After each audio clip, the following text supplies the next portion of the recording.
Hi, I'm Angified. I started Angified Presents. We share the love of music. It has been medicine and therapy. Nothing else worked. It has saved many of us. With mental health, we need to open our eyes. Hurt people hurt people.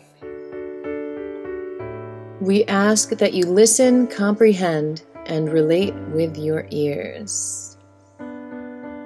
Form that heart of unity and one. We share on this stage. Statistics, feelings, And ourselves. we stand with the belief to be you, to be heard, and to be original. We all may be different, with opinions and beliefs. At the end of the day, we are all brothers and sisters. We are family. We ask that you join us in a magical journey with artists from around the world. Open your minds, let in the love, and listen with your hearts. We all want a better tomorrow. Be one. Communicate and look out for one another. And then, and only then, will you find the world. We will find peace in all the world. You'll find the world. And you will find this shining world. He was among us in every boy and girl. Many have been broken, red hearts turn black. Love will melt the ice and turn it back, and you will find the world. You will find the world. You will find the world. And when you find a place called home,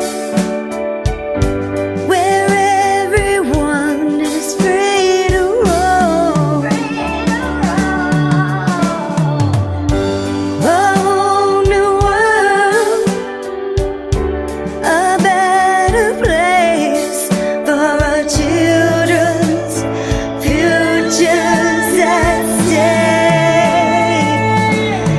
And you'll find, with music in your soul, laughter in your hearts, together we can grow a better place, with love in us all. And you will find, together we can save it all. And you will find a place called home, where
inventions and music tools. We explore theory, gear and MIDI too. How to arrange, compose, and the art of arranging. Taking a look at AI and how the times have changed. On a PC or a Mac and even with a mobile device, we'll be talking about it all every Thursday night. From software to plugins and synths that entice. Dive deep into tech and let creativity take flight. Talkin IT. We're talking IT. Come and join in and have some fun. It's highly educational with a lot to learn. From bedroom producers to seasoned pros, we're breaking it down so knowledge grows. Whether you're a DJ or a beat making wizard, we got the tips and tricks to make your sound sizzle. Mixing and mastering, that's our jam. With the tutorials and tips on how much RAM. Get the best quality from your setup and gear. Tune in every week and lend us your ear. We're talking IT. Come and join in and have some fun. It's highly educational with a lot to learn. We're talking IT. We're talking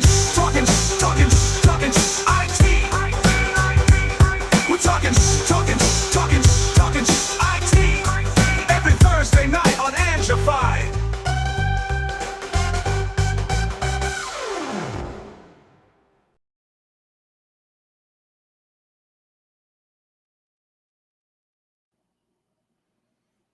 Sometimes. Oh, This are time. you ready? That time. I'm ready. Are you ready?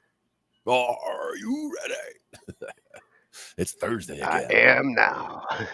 What does that mean? Come on, background. I'm trying It's to get the time. background up. Wait. There we go. There we go. Time for some talking shh. No, I want the one that moves. I like this one. That one. Yes. Much better. So how's your week going? We're off of New Year's, so recovering. We did broadcast on New Year's. That was fun, and now we're back for more in a brand new year. Yeah, well, we had a couple weeks to breathe during the holidays, catch up on some things, and now we're getting ready for a nor'easter that's about to hit this weekend. Yeah. That's gonna be fun. Well, it's going to hit I think you we're gonna guys get some too. too, but I'm not sure if it's gonna be snow or rain yet. So that's yeah. It'll probably be snow, but there's still the question about what the temperature is going to be like. But it's been dropping. Like it was 60s the other almost 60 last week, and then started dropping. But like just today and yesterday, it was starting to feel really chilly, like up in the down to the 30s. So Yeah, feeling like snow for sure. Last few hours dipped like 20 degrees. Even the clouds look pretty crazy. Like, it was like, something weird's going on over there. So we'll see. Hopefully it won't be too bad. We got some cool things. We got some cool things to warm you up tonight. Tonight we're going to be mixing it up a little bit. We've got a little bit of gear review because 2023 was an interesting year in gear, and Sanjay, awesome channel when it comes to equipment reviews and things. He's going to kind of sum up, what we saw in 2023 and give his thoughts on what he thinks 2024 has got in store for us. Nice. And then we're going to get into MIDI a little bit. Yes, and then one thing that I've been really trying to keep an eye out for, MIDI. That's my jam, and MIDI, the standard, kind of came together in 1981 and got set in 83, and it's a standard that has been there for a long time, very solid. And they've been talking about MIDI 2.0 now for about 4 years. They've been pushing to get this standard like up to date with modern times and modern equipment, and it's finally starting to come to fruition. You know, this is one of those standards that does not happen overnight. It takes the entire industry to cooperate. Well, that was one thing that was good about it, though. It was more of a request for comments and, you know, taking the community into account when they actually came up with standards in the first place. It wasn't just a dictating standards from above, right? Like that's more my guess or my feel of how it kind of came together. Yeah, and it's with 2.0, it's really about filling in some of the gaps that 1.0, you know, at the time in 81, where we were with technology and equipment is very different than where we are now. Now you have these multi-chromatic, multi-polyphony instruments that you kind of need to upgrade this standard in order to be able to keep up with the equipment that's coming out now. So the first video in the MIDI section that we're going to look at is just the difference between audio and MIDI. A lot of people get confused with MIDI and they think that it's a sound format, and this is going to help clear up the differences between what MIDI is and what audio is and how they work together. Today's producers really use both these formats to put together their tracks. MIDI serves a purpose. Yeah, definitely. It's good for certain things, and you know, audio obviously serves a very big purpose in what we do. So EDM production is going to help to clear up like what MIDI is, what audio files are. And then from there, we're going to take a look at this MIDI 2.0 standard. Oh, is that the right one?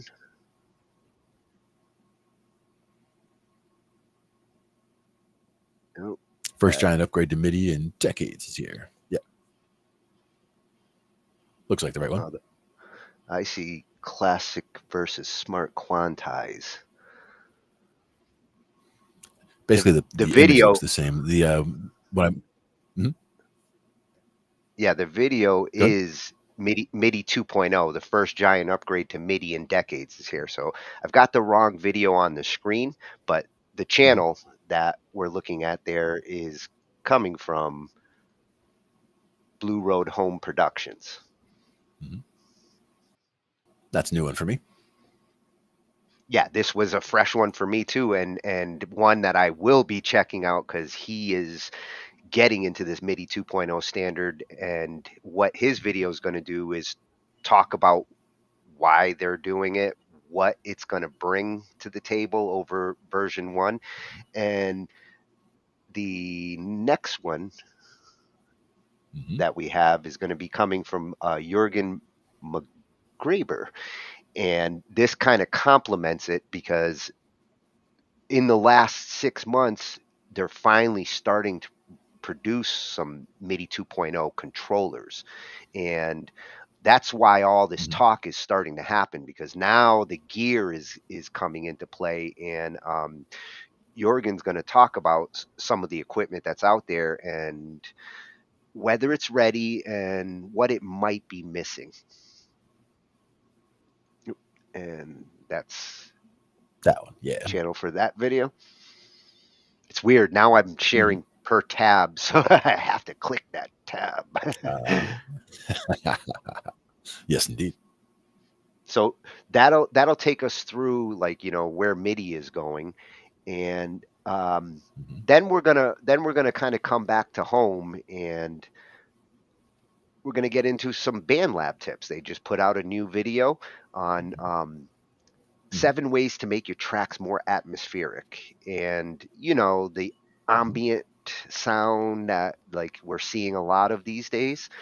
Very popular. Like people like that mood, and Bandlab's doing a good job of starting to put out some good tutorial videos, and they're going to show how to get that atmospheric sound. Very cool. And after that, one that we started looking at last week, you know, the Cakewalk Next beta, which is now public beta, so if you guys go check on the blogs.bandlab page, you'll see a link to the Cakewalk Next, and you can download the beta. If you're comfortable with the Bandlab editor, you're going to really like Cakewalk Next because it looks a lot like the Bandlab editor. But the cool thing is you are now going to get VST support and buses. Yeah, VST and buses, because I know you were waiting for the buses, and I think everybody was waiting for the VSTs. Well, the VSTs was a deal breaker Everybody for happy. me. Like half of my mixing requires certain VSTs, so that's a big one. And the buses is the only way I mix, so they kind of are. And that's all about workflow, yeah. And as a bonus, you'll also notice that like the Bandlab effects and the things that you've already set up and your presets over there, they come over to Cakewalk Next. So you get all those Bandlab effects, you get those loops, all that cool stuff that you get over in the online editor, you now get in a local application that gives you a lot more power. So this is something I think I saw that's that as a really tip from exciting to see. somebody when they pulled in a project from Bandlab that they had already done in the past. They pulled the project in and it brought their presets or their settings in. So I would have to see if that was if that's exactly what happened. But I think that's what I was hearing from what I saw. Yeah. Me and Mavi the other night were kind of digging into this, and he managed to bring his effects over, and the presets and their settings came with him. Nice. Very cool. So very cool. Something worth looking at for all you Bandlabbers. And this one's actually, we did look at this a few months ago when the beta first came out and it wasn't public, and Audio Tech TV. Right. I think that's the episode where I found this channel, and I have been just soaking up all his videos. Zane, awesome channel for everything to do with music production. So it's worth a second look at this. And then we're going to get into the science, the weird stuff. This is going to be a fun section tonight. Weird music science. Steve Mold has a video. Yeah. He's got a video on a camera that sees sound. And when I saw this, I'm thinking of the possibilities, when you're designing your studio and you're trying to see like where things might affect sound and the usefulness of something like this. It's really cool that like they're making technology like this to visually see what we hear. Definitely. Yeah, a lot of it comes down to where the source of the reflections are happening. Like where the camera is right now, it's seeing reflections from, that person's face, that hand over there, and that foot over there, or whatever. It's like that's where it's seeing hotspots, for example. And you can see all the dampening in the room. So that is supposed to be a very quiet room. So that's why it can see the reflection so clearly, is my guess. Because most environments would probably be rather noisy. I'd be curious to see what it sees when you're in like a bouncy room. Yep. We'll probably see a little bit of that when we see the video, but we'll have to tune in later and see. Yeah, I have a feeling this is going to be one of those pieces of gear that I'm going to want. Nice. And this is another topic that I was talking with actually Mavi in the back the other night, and we were talking about the science of noise and how engineers and mixers these days sometimes utilize different types of noise, green noise, pink noise. They incorporate them into their tracks and their mixes because we have a sort of natural reaction to those types of noises. And the one in particular that has been raved about with some mixers and engineers, pink noise. And I figured who better to trust on this information and source than in the mix. Mike is the guy to go to for mixing advice. one of my favorite channels that we've been introduced to since we started doing all this stuff. Definitely. Always good stuff there for sure. Yeah. Yeah. If I can find an excuse to like pluck a topic out of him, you know it. Nice. Good choice. Then to continue with the weird stuff for the drummers out there, this is another channel that I found when we did our little drum segment a few episodes back, and there's some crazy stuff in this video. He's going to show the weirdest cymbals on the internet, and you'll get some ideas. Like, these are not your traditional cymbals, but there's some real potential for unique percussive sounds depending on what you can get your hands on. Probably the weirdest ones that I've seen, or the ones that were weirdest to me, I guess, would be ones that had either like rivets or like holes punched in them, and bolts or whatever on them, so that they basically razzle or whatever when you rattle when you when you strike the cymbal. It just gets a whole sizzle, I guess, would be part of it. Well, you are going to see things like that. But you're going to see some weird shapes and some weird sound out of some of them, but definitely a lot of potential. That's going to be coming from R. David R. over on YouTube. And to finish it off, another channel that, like, anytime, especially with the weird instruments, because he has a whole series like on weird guitars. This episode 13, he's going to show a guitar that is a hybrid guitar and organ. And wait till you hear this thing, you're going to be like, oh my God, I want one. And it's actually been around for a long time. So it's not a new thing, but it's a very unusual approach to wiring up a guitar to get multiple sounds. And it does have that sound. And this one's going to be coming from @Samurai Guitarist, the Sensei. Nice. Excellent. Love anytime Always I can good to see get him in. Yep.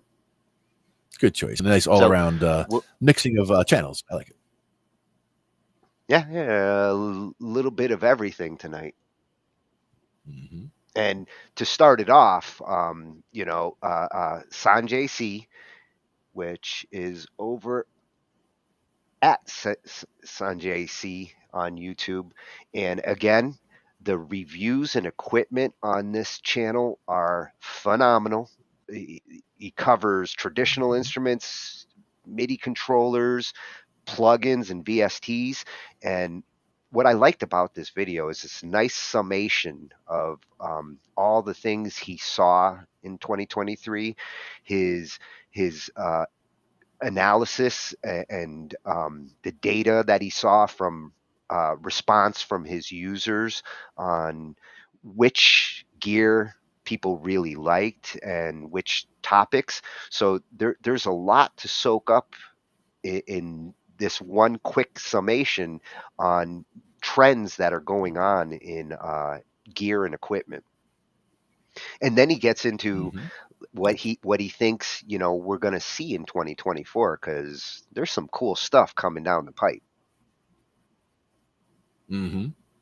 Yeah, I mean, I can only imagine, but hardware wise, what AI is going to give us. There's so many different things that can affect what's coming up in the next year that it's going to be. It's an exciting time to be around. So we're going to see what's coming on. Well, that's why I actually did the MIDI 2.0 stuff after this one, because that's what I was thinking. Like, the stuff we looked at throughout this year, between AI and the multi-polyphony controllers that we were looking at, I'm seeing this stuff really come into fruition. 2024 is going to be a great year for these controllers to really start to come into the forefront. Absolutely. So let's see what's coming. Music gear. And where we've been. And where we've been.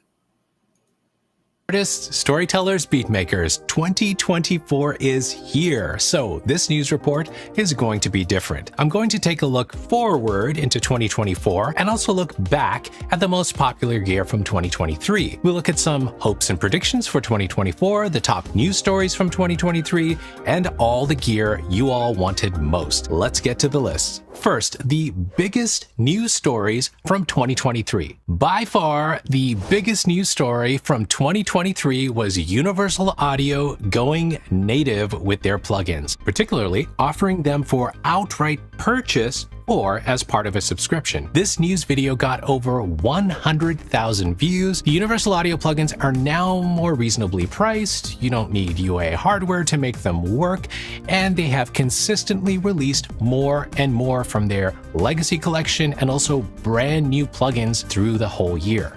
Now, I want to highlight one story I thought would be bigger, but it wasn't. It was the release of Ableton's Push 3. For a few years now, you all have been waiting for the Push 3, and well, when it came, the response to the videos was not overwhelming. Maybe the new Push looks too much like the old one. Maybe the new features were not exciting enough. Let me know what you think of the introduction of the Push 3 in the comments below. Was it what you were hoping for? By the way, these lists are just for fun, no scientific formula or anything. They're loosely based on my video views and comments. In 2023, this channel gained over 7 million new views and nearly 500,000 hours of watch time. All right, next list. The gear you all wanted most in 2023 based on my video views. Based on views, the gear you were looking for most was keyboards. For MIDI controllers, the Akai MPK Mini Mark III topped the list with over 200,000 views in 2023 alone, and that video came out 3 years ago. But the video with the top views this year was the Rhodes Mark VIII. The Mark VIII is the latest hardware Rhodes, and even given the retail price of this thing, you all couldn't get enough. The top two new keyboard controllers of 2023 are the Native Instruments S88 Mark III and then the Arturia Keylab Essential Mark III. These two keyboards are very important. In fact, the Native Instruments S-Series Mark III was predicted by you all last year, and well, we didn't get all we had hoped for. No drum pads on it yet. The Arturia Keylab Essential marks a very interesting update from Arturia. They put a larger screen with more features on it, even more than their flagship Keylab keyboard, which means there will probably be an update to their flagship keyboards coming soon. More on that later in the video. The audio interface that you were most interested in was the Focusrite Scarlett 4th generation, and the plugins that topped the view list were the Native Instruments Complete 14 bundle and of course, the Universal Audio native plugins I mentioned before. An exciting new category I'm starting to track is the interview that got the most views, and this year it was my interview with Kashmir. That video is nearly 40 minutes long, and several of you already commented that you've watched it multiple times. Don't miss that video, it's amazing. By the way, I see that around 70% of you watch regularly but aren't subscribed to my channel. It would be awesome if you hit the subscribe button. It's free, and I'll be bringing you more new plugins, hardware, and news in the new year. And of course, reviews, comparisons, and tutorials as well. Okay, next up are some predictions and hopes for new gear in 2024. But before I get to that, a quick word from today's sponsor, DistroKid. If you're making a New Year's resolution this year, it should be to get your music out to the world. DistroKid lets you upload your music to Spotify, Apple Music, YouTube Music, pretty much everywhere. Best of all, they make it really easy. Just upload your track, add some artwork, and they do the rest. DistroKid also collects earnings for you when your listeners play or purchase your music. And they help you market your music with tools built right in. A hyperfollow page lets you share your latest music with your friends on Facebook or anywhere you can share a link. And they can easily follow you to get notified of your upcoming releases. I've actually created 2 dedicated videos on DistroKid to give you all the details about how it works. You can watch those videos right here. And if you're ready to sign up, I'll include a link in the video description that will give you 7% off your first year of membership. So what's coming in 2024? Based on your replies to my questions and also what I'd like to see, here are 10 10 hopes and predictions for 2024. First on the list is an updated Arturia Keylab. The one I'm talking about here is their flagship keyboard. The current Mark II version of this keyboard came out in 2018, so we are long overdue for an update. And given this year's update of the Keylab Essential, I'm hoping they'll release an update to the Premium Keylab. I hope they'll update the screen on the keyboard, which really falls short of the Native Instruments S series. And I'd love to see an onboard sequencer and standalone operation as well. Native Instruments didn't give us any standalone features on their S Mark III, so this is your chance, Arturia. So number 2, we've seen more standalone devices released this year, including the Ableton Push 3 standalone version, where they pretty much put Ableton Live into Push. We have the Machine Plus that does the same as well. I'd love to see other companies start to give us untethered versions like these. What do you think? Is this something that you're looking for in 2024? Comment below. So what about plugin predictions? Well, I expect to see AI popping up in more and more plugins. Some companies are already going overboard with the AI marketing, but I do believe the AI potential in plugins is truly useful. Sonable has done a great job in producing plugins with AI that truly feel like they're making use of AI. They released the One Knob Pure series of plugins this year, and they work very well. We're seeing other AI tools for music production, including Output's sample pack creation tool that was announced not long ago. It's still in beta, so we'll probably see that mature in 2024. I've also seen some AI-assisted chord progression tools emerging, which certainly helps the song creation workflow. Okay, what else as far as plugins? Well, last year I mentioned my hope for an update to Sound Toys plugins, and well, we didn't see that in 2023. Again, another one of those things that is long overdue. Number 5 is more mergers and acquisitions.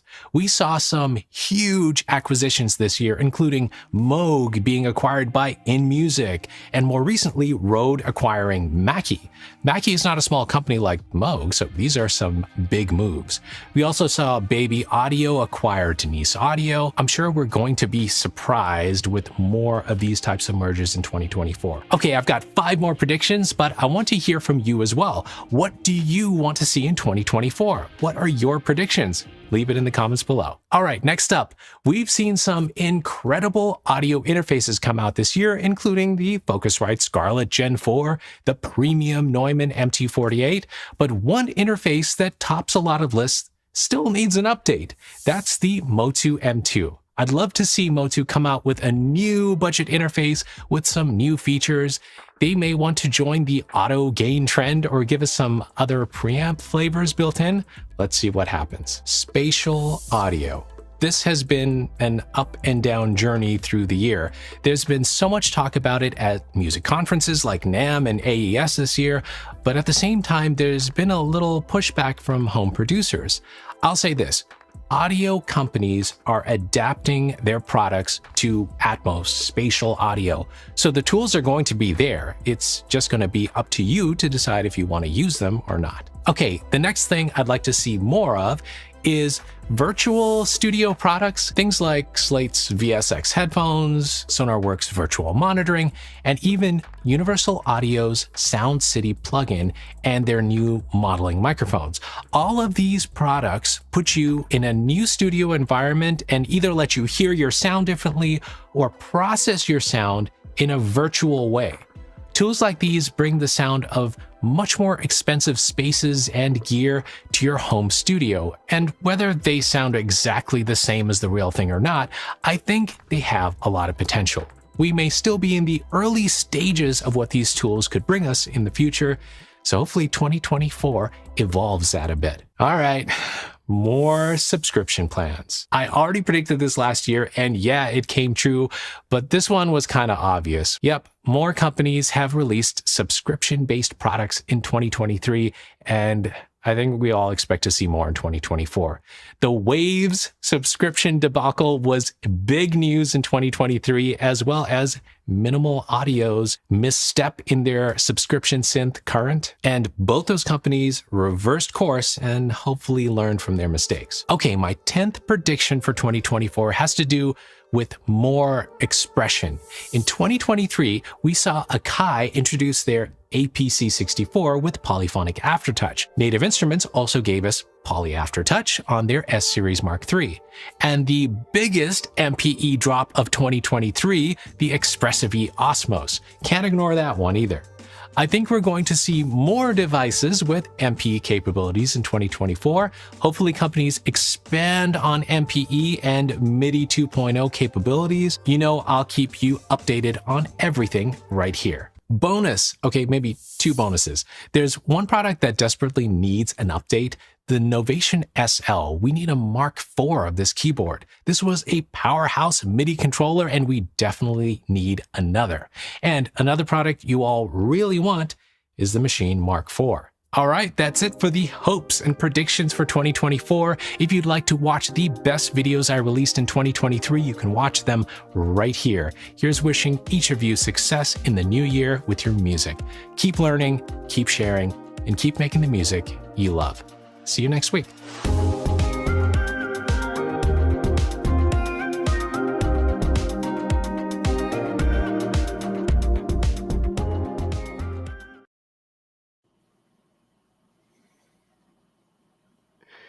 Oh, I will get you that billing address, Ribbon.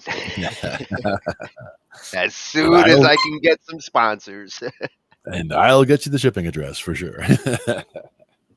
Yeah, and like he said, toys, like he said here, I was drooling too. Every piece of gear he mentioned there, especially with the MIDI stuff, is the sexiest gear of 2023. With all the flashy lights and the blinky, yeah. I like that. Same thing with boards. I mean, like whether it's mixing boards or whether it's keyboards, you know, whether it's synths, whatever it is, if it's got like lots of different options and good touch screens and all that, or nice vibrant screens, I'm a fan.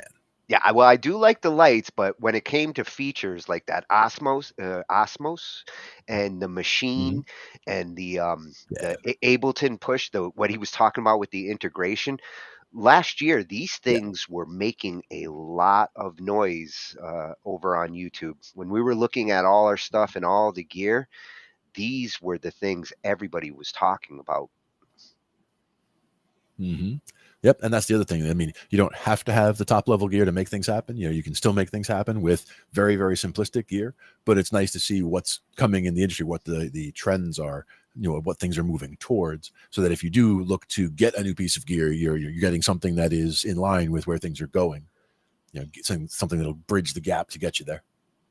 Yeah, and I think he's pretty spot on his assessment of everything. I mean, the standalone integration, more gear that doesn't require PCs in order to I like that for sure.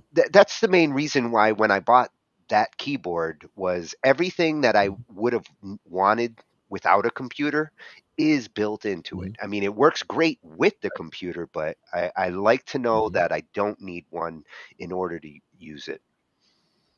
Right. And it is good though. What he mentioned about like the subscription approach that you're not just seeing with music gear, you're seeing it all across the board. Subscription approaches can be really positive or really negative. There's some instances where it's worked out really well, in like the case of Waves, and the plugins have gotten cheaper in some cases. Your access to them, you have an easier entry, but in other cases you're paying a lot more over the long haul in order to continue to use them. That's where that fiasco he mentioned is that like once you do cut off your subscription, you lose access to something that you did pay for up till then, and that's where that's what I don't like about that. Yeah. To me, I was always a fan of you purchase it, you own it, you have it, you use it, that kind of thing. And we're more used to like versions. So like, you purchase version 2, just because version 3 comes out and you don't want to buy it doesn't mean you shouldn't be able to use version 2. So with software, I really don't like the subscription model with software if it breaks what you're using. And that's where, again, software community. I mean, I purchased a product, or I have a product that I use of theirs. They continue to update it. I mean, that's, same thing, the way it was before without subscriptions. They made a product and they would continue to update it because they continue to update it. There would be major upgrades, sure, and they would want to charge for an upgrade periodically, but ideally the support didn't stop for the update. Like the people who decided, oh no, I don't want that upgrade, they should still have, access to be able, like you said, to use, what they purchased already. Yeah, and I did see that, Korg. While I was actually hunting for some of these things, I came across that Korg. Yeah. Korg is doing some really Everything cool in there. stuff. Yeah, they're going to have a great year in 2024 between their keyboards and some of the recording equipment. They're taking a new approach. Mm-hmm. Nice. And they have a solid name, so yeah. The last thing that I thought he was like really right about is AI. Yeah. We saw AI like grow up in 2023, and with music, especially as it starts to get incorporated into the VSTs, which I'm really starting to notice, like the new versions of Isotope plugins have a lot of brains Mm-hmm. them. Where they were first doing the splitting of tracks to, here's the bass part, here's the vocal parts, like those, the AI being used in those as well, came a long way in the last year. Yeah, love Sanjay's insight. I will be keeping up with you, Sanjay, and especially with the MIDI 2 stuff. He's actually what instigated me to what we're about to go look at. If he's covering it, I'll be following. And like he said, a lot of you go watch the videos but don't necessarily subscribe. Hook a brother up. This is a channel that is worth subscribing to. He is constantly on the ball there. Yeah. And I mean, I love getting channels like that into my subscriptions anyway, just to have, better things come up in my feed, because there's always good content coming around. Yeah, like Riven said, AI mastering. That's the big one that I'm already starting to use. Yeah, exactly. Yep. It's a good spot for it as well. And good evening, Pinky. Joining us over on YouTube as well.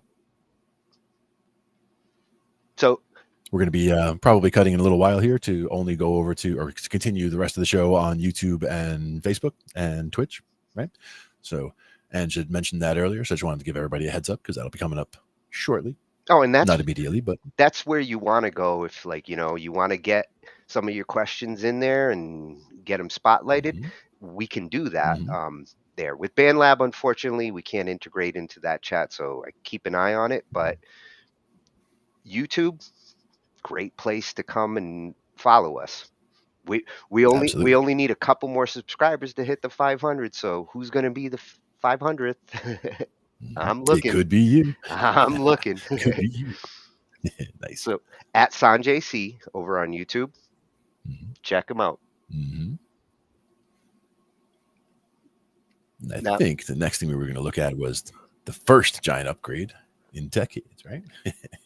Well, actually, before we get into that, we're going to take a look at the difference between audio and MIDI, because I do feel like there's a lot of musicians who they know the word MIDI, they hear it all the time, but their perception, hey, Ange, I got the word in there. 2024, perception is the word. Their perception of MIDI there you go. tends to be a little off. They think MIDI is sound, and MIDI isn't about sound. MIDI is about expression, notation, everything that makes a sound. That is why MIDI was designed. MIDI was designed to replace traditional sheet music. They wanted a way to do all the things that we used to do in sheet music and be able to talk to equipment and tell it, play this note, play it this hard, use this patch. Digital parameters. Yeah. So that's where MIDI started. And as we look at the next couple of videos, we're going to see where now it's starting to go, where it's evolving to. But before we do, this is a great video that just kind of explains the difference between audio and MIDI and how engineers use both and where each serves a different purpose. Mm-hmm. Uh, Nice. the- And this from the channel of Luca.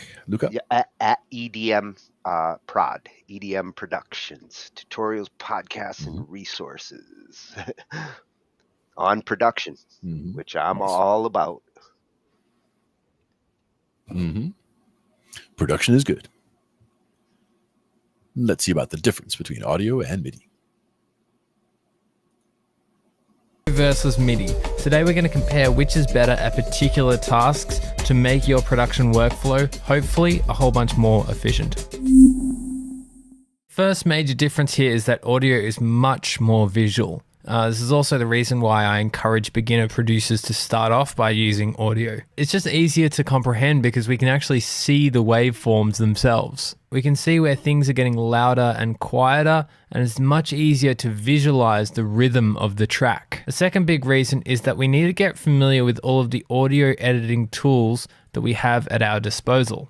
In audio, we can directly manipulate the waveform. We can cut things, we can reverse things, we can duplicate things, we can fade clips together like this, we can stretch and warp things, and so on. So in audio, I have my sample, and if I create a copy, then this one now behaves independently to the last one. MIDI, on the other hand, I have my sample down here, and we're triggering that sample to play over and over. And so if I make an adjustment to this sample down here, then all of the notes are going to change. This also gives us really quick access to all of the parameters on the sampler device that you're using. So in this case, I've got Simpler here, and I've got this volume envelope, and I can adjust it just like this. I can also use this filter to shave off frequencies. So if I wanted to make it a little bit more dull, I can even use the LFO to modulate the sound so it changes over time. Check this out. When I turn this to a random LFO time, and then I put it to quarter notes, which is how often the MIDI note is playing, it's going to be a different pitch every time the note hits.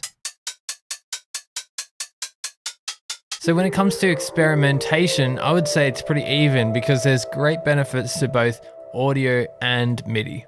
In audio, we have much more flexibility when it comes to experimenting directly with the audio source. For example, warping is where audio shines. I can create warp markers and warp in particular sections of the audio like this. If warp mode is enabled and I hold shift, I can simply just drag and stretch this around, as well as having full access to all the different warp modes over here and all of the different parameters within them. So when it comes to the topic of warping, audio is hands down much more powerful. Resampling is perhaps one of the most powerful sources of experimentation that we have. It allows us to endlessly manipulate and then re-record the audio that we want, and then we can combine sources of audio and then re-record them again. We can use audio manipulation and just completely create unique sounds from what we actually started with. Audio also allows us to blend two completely different audio signals together, whereas in MIDI, we can only really trigger the audio source that we have. In my opinion, the biggest benefit for using MIDI for experimentation is MIDI effects. We have things like arpeggiators, we can make chords out of anything. We can control and randomize the velocity as well as just randomizing anything. This expression control is really cool as well because you can simply map any of these parameters, including velocity or even randomness, to any parameter that you want. Again, you do have access to modulating this volume envelope, which you can't do in audio. I think modulating the release time can create some really cool results. Slicing is a lot of fun to play around with and has heaps of creative possibilities, especially when you pair it with MIDI effects like arpeggiator. So I've just gone ahead and got a vocal, sliced it up into this simpler, put a whole bunch of notes in the MIDI clip, and then put an arpeggiator in front of it, and check this out.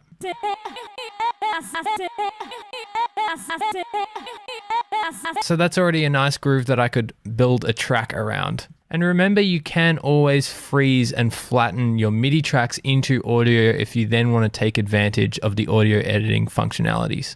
So for experimentation, audio is more hands-on and better for direct manipulation, whereas MIDI is better for probability, randomness, modulation, and having fun with things like Max for Live devices. Which brings us into drum programming. As I said earlier, if you like to use audio just because you want to see the waveforms, then that is totally reasonable.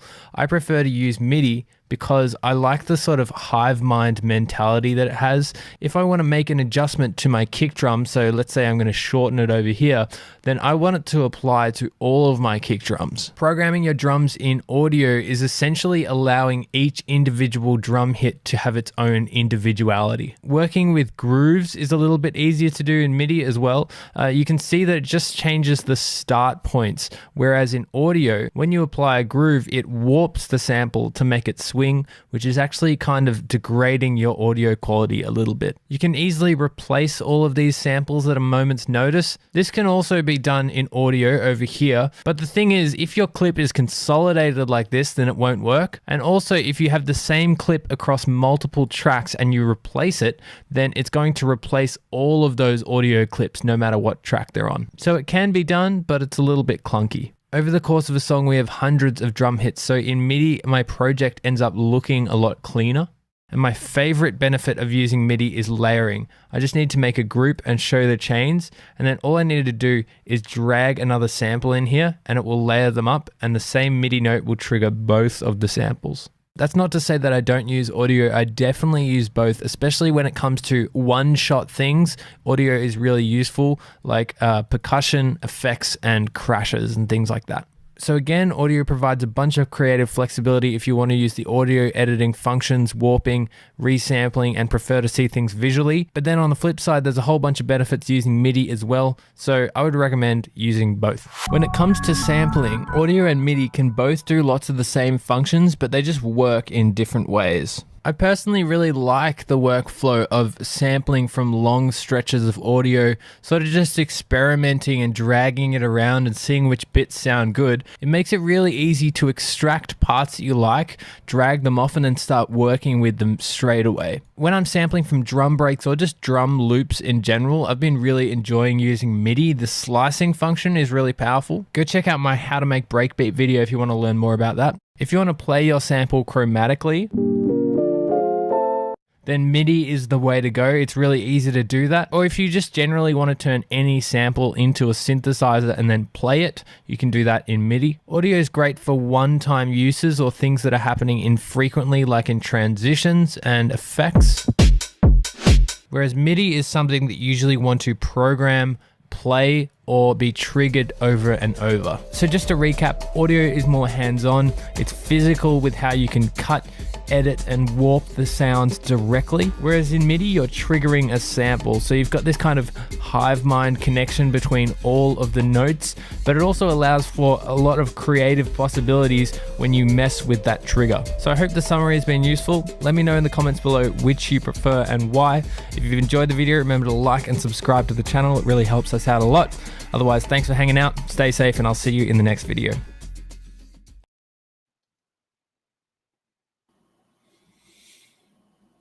Oh, I like how he emphasized how they complement each other with the sampling mentality. You know, MIDI is especially with drums is very useful when you're using good audio samples and triggering them like that with percussion approach. Yep, doing one shots. Yep. And you notice the MIDI effects. The MIDI effects are very different than what we're used to with audio effects. Audio effects, we tend to think like, you know, reverb or, you know, some kind of modulation. With MIDI effects, it's more doing things that you might not be able to do with your hands, arpeggiation and musical patterns that you can incorporate into your music. That's where loop based stuff sometimes starts, is with like MIDI arpeggiation. And as you mentioned, the randomness, getting the randomness in there was important as well. And what I really do like about the there are obviously big differences between the two, and there are advantages to both. And I like the fact that he broke those down. I really like the fact that he gave really good and just quick, examples of, stretch this, reverse that, do this, like, all these little manipulations that he was doing. They wouldn't necessarily be what you would want to end up with in the song, but he's not afraid to experiment with it. And that's the main key thing, is experiment with stuff. You've got the stuff laid down, you've got a track there. Now take parts of it. You can get that reverse echo that people, the reverse, reverb tail that people, play with sometimes. You take it, you copy it, you put a big reverb on it, you reverse it, and then you put it back. You can do all that kind of stuff. And cut little pieces of it, and all that kind of stuff just gets you more familiar with the tools as well, and helps you work with the tools. So it's good to do that kind of stuff, even if you're not the mixing mastering person that's normally working on your tracks. It's good to mess with those things so that you understand how the tools work, and to work with the tools to get experience with the workflow. Yeah, and it's ironic because in the early days of waves and digital audio, stretching and warping in those things weren't there yet, and MIDI really had the dominant choice for experimentation. But over the last 20 years, the way that we've progressed with wave editing, and now you can stretch and artifacts aren't there, and audio has really taken over on its versatility. Like his summing up that, like, audio is more flexible these days and opens up to a lot more experimentation is true. Like, we've gotten there. It wasn't my go-to in the early days because it was a lot harder to transpose with audio. Like, if you wanted to transpose from one key to another, depending on how far you'd go, it could really sound warped. But these days, you can go pretty far, and you don't hear the artifacts that you used to. And sometimes it's not even going far. Sometimes it's just a matter of what the numbers are. Like if you take a sample that's at 120 beats per minute, if you bring it down to 60, that's fine because you're just cutting it in half. You bring it down to 80, that's still fine because they're still related. But if you bring it from 120 to 119, that gets ugly. When you're doing like small little jumps like that, or you're doing a jump to just some random, from 120 to 63 or 52 or whatever, you're just picking some random number, then you can start getting that artifact, like you were saying, in the old way of doing things. But most of that has gone away, like you said. So much easier now.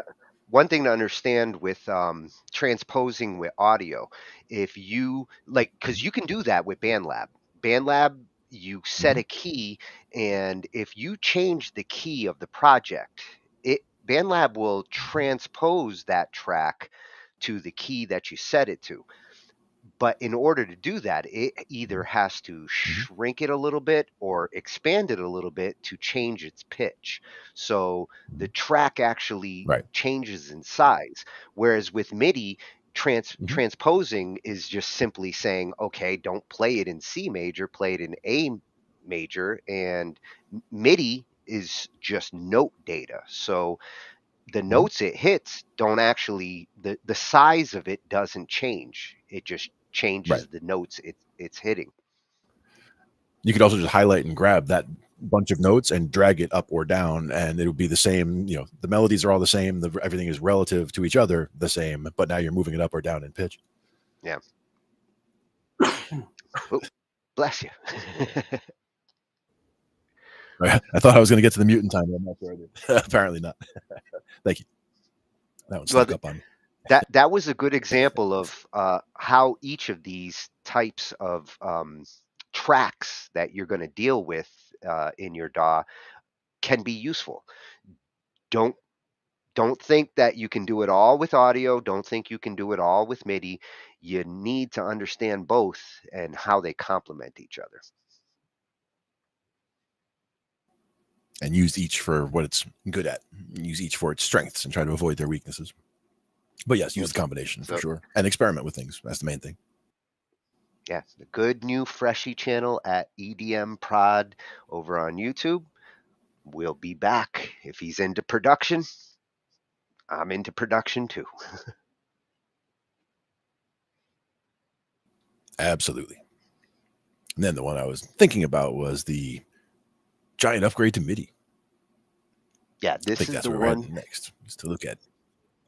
This is the one coming from Blue Road Home, and the video that we have, which I don't have that page loaded, but the video that we have goes into the explanation of MIDI 2 and why it's, about time for MIDI to get a real upgrade. I mean, 1983 was when they first released the MIDI 1 out to the world, and it's 2023.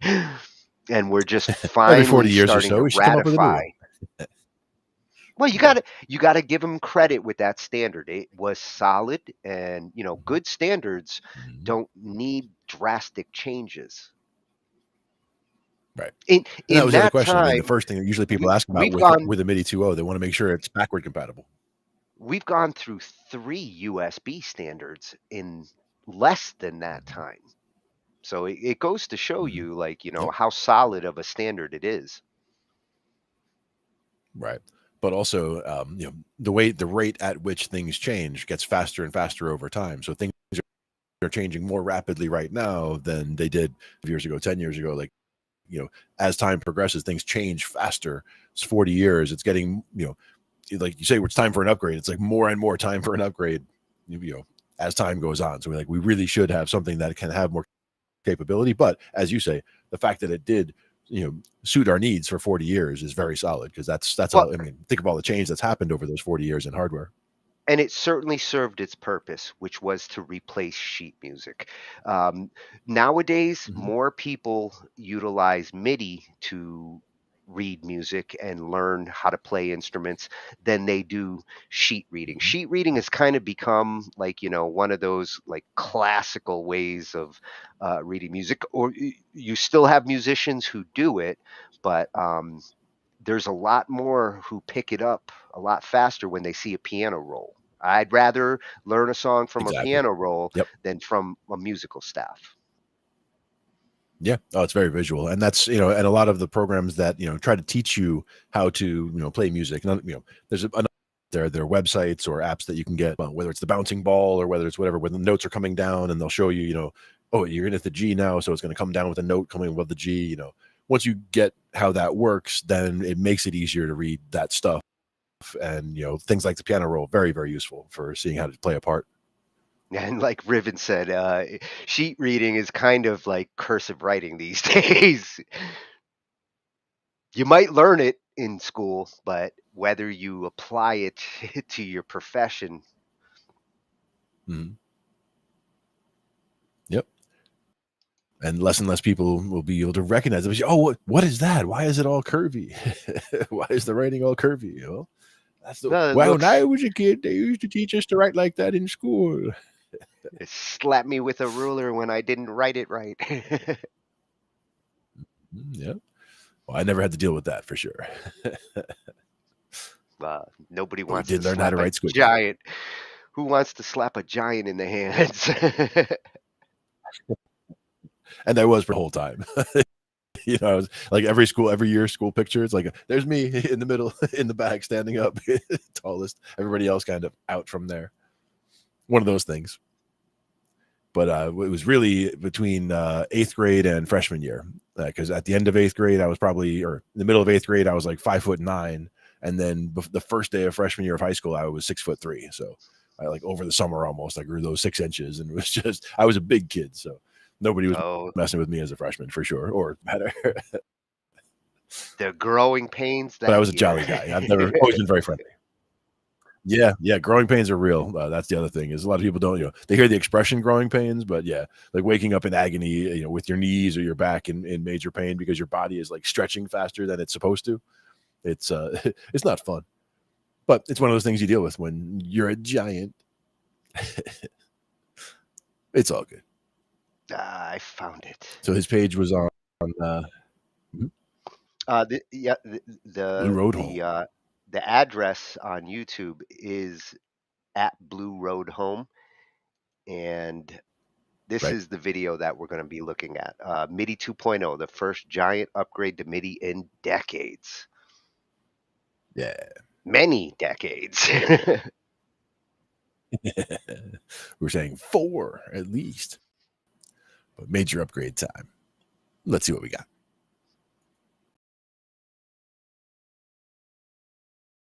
Let's see what we got. MIDI 2.0 is here. What does that mean for us? Let's get into it.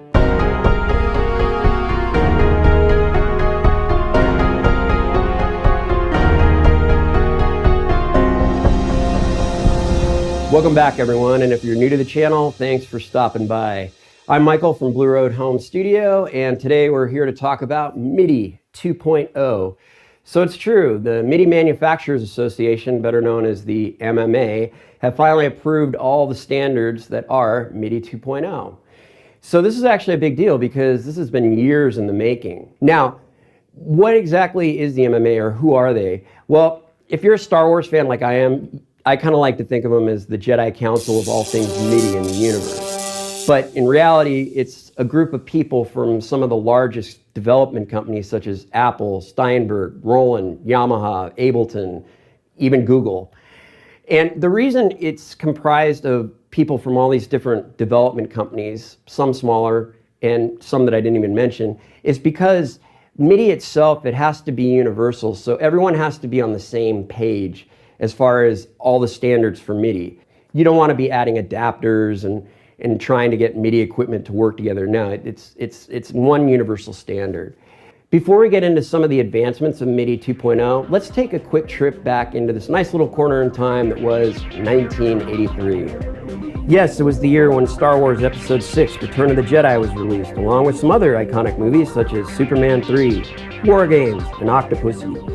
IBM released the PC XT, Microsoft Word was first created, Mario Brothers was released as a Nintendo arcade game in Japan, Michael Jackson performs Billie Jean and introduces the moonwalk, Ronald Reagan makes his initial proposal to develop what is now known as the Star Wars program, and you guessed it, MIDI 1.0 came into the lives of musicians. This was a big deal back in the day because this is the first time that a synthesizer could actually be connected to a computer. And it ultimately changed the way music producers and artists alike would make music. It also defined a new sound in music, helped us with MIDI orchestration. It helped the electronic music industry get where it is today. So let's get into the advancements of MIDI 2.0. Our current version of MIDI can only send messages in one direction. It's a one-way street. So my MIDI keyboard can only send messages to my computer, and they can't talk back. But now with MIDI 2.0, that all changes. MIDI messages and data can be sent in two directions, back and forth. So that one-way street or that one-way road has become a two-lane highway. And now MIDI machines can actually talk to each other. They can converse with each other. And they can recognize each other's profiles. And by profiles, I mean all the presets, all the pan knobs, all the MIDI controls, the parameters. All of that can be recognized, and it can be automatically mapped. And this is done through a process called property exchange.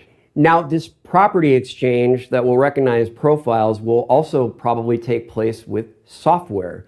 So if you're using Omnisphere by Spectrasonics, let's just say for an example, so now your MIDI controller will be able to communicate with Omnisphere. So all those filter sweeps and parameters will be automatically mapped to your keyboard. So this is going to be a huge time saver for us, because imagine all the times that you've sat there with a software instrument and you've individually mapped all the different controls from that software instrument onto your controller, onto your pan pots or your MIDI faders, whatever it is that you're using to control those. So it's basically plug and play, good to go. Now, probably the biggest upgrade is in the resolution of both velocity and control. So with MIDI 1.0, we have a control resolution of 7 bits. Now 7 bits equals out to 127 steps, or 127 values. You should recognize that number 127 because let's take the example of a MIDI note. When you're changing the volume of a MIDI note, you have between 0 and 127. 127 being the loudest, 0 being the quietest. Now, with MIDI 2.0, that resolution is going to change to 32 bits. Now, that's huge. That's a huge number because it actually equals out to over 4 billion steps or over 4 billion values. I'm not even going to say the number, but it's right here. It's too long. Now, this is kind of insane because we probably won't even be able to use those values. I mean, picture yourself changing the volume of a MIDI note and you're going between 0 and over 4 billion. Now, you can kind of see you probably don't have room enough on your screen for the knob. And also, it's ridiculous. But it's actually great because we will probably be able to use some of that. And ultimately, according to the MMA, it's going to make our controls much, much more like an analog control. It's going to be a lot smoother. So we will definitely be able to use some of those extra values, some of them, at least for right now. And you're probably going to get just smoother transitions. You'll have a finer tuning, if you will, of all your MIDI parameters. And then also the velocity of note on, note off is changing to 16-bit. So it's upgrading to 16-bit. Again, I don't think we're going to utilize all of that, but we will utilize some of it. Now, to explain note on, note off, it's just if you push your finger down on a drum pad or a keyboard, the note sounds. That's it. Now, to explain the velocity, I have a cello sample here. The sample was recorded with different volume ranges. I'm pressing soft, and as I press harder, it gets louder. So how might this help us? Well, it could help us in the sense of if you're trying to emulate a piano, you'll get more dynamic range in that piano off of your controller. Pianos might actually sound even more realistic than they already do. And also too, in the MIDI orchestration world, perhaps be able to get better articulation control. That kind of depends on what the software companies do with their samples and the way they record them. And perhaps MIDI key switching will be a thing of the past.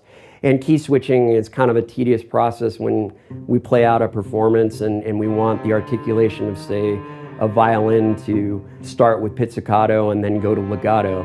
Usually, unless you have a template set up in orchestration, you'll have to do key switching. But maybe now with all of these new MIDI mappings that we'll have and these different velocity controls, maybe all of that can just be a thing of the past too. Now, why are these values so high if we probably can't use them? Well, maybe we will be able to use them in the future, and that's just it. The MIDI Manufacturers Association is thinking ahead. They want MIDI 2.0 to be around for another 40 years. After all, MIDI 1.0 has been around since 1983, and there's been no upgrades really since. So they want this to stick around. They're thinking forward. They're leaving room, so to speak, for new technology. Also, MIDI's not just used in MIDI production. It's used in animatronics. It's used in light boards that control all the lights for concerts and for theme parks. So those will be the areas that will probably be able to make better use of that wider range of resolution that we talked about. Now, this leads me to the next advancement of MIDI 2.0, and that is that MIDI 2.0 is backwards compatible with MIDI 1.0. So you don't have to get rid of all your old MIDI gear. And the way this is going to work, if you have a MIDI keyboard or a MIDI controller or any kind of MIDI device that is capable of receiving firmware updates, will most likely be able to utilize all the functionality, or at least some of the functionality of MIDI 2.0 with a firmware update. The reason it's good that MIDI 2.0 is backwards compatible is because we have some older pieces of gear that can't get firmware updates. For instance, I have a couple old sound modules that I still like to use. They don't connect to my computer and they won't get firmware updates. So these will remain MIDI 1.0 devices. So through a process called protocol negotiation, how's that for technical, these devices will still be recognized. So in other words, if you have a MIDI 2.0 device, it will call out and send a message to that MIDI 1.0 device. And then when it doesn't hear back from that MIDI 1.0 device, it'll be like, oh, okay, you're stuck on MIDI 1.0, but that's okay. I can still use you. I can still work with you. Now, we've just barely touched on what MIDI 2.0 can do because, truthfully, we don't really know yet. A lot of this is going to be up to the manufacturers and the software developers to utilize all these new resolutions and these new advancements in MIDI 2.0 technology. I think we'll be seeing newer types of keyboards that come out. Already, there are some unique MIDI controllers. For instance, the Lumitone Microtone Cortex, the Linstrument, or the Rolly Seaboards. Mostly these have been used for microtonal purposes. Sometimes in MIDI orchestration, you can get really good vibratos, obviously. But I think now these types of controllers are going to take on a whole new meaning. they'll be able to utilize a lot of these different MIDI capabilities. And perhaps it is a window into what MIDI controllers are going to look like in the future. Again, this all has to do with the developers and what they decide to do. As far as orchestral sample libraries, perhaps they'll record their samples in a different way that can utilize all these different velocities and all these different resolutions. Now, however all of this evolves, I guarantee you we're going to have new and interesting ways to create music. I mean, we have since the birth of MIDI 1.0. So now it's only logical that we're going to move up to the next step. So I'll probably be making a lot more videos on what I can do with MIDI 2.0.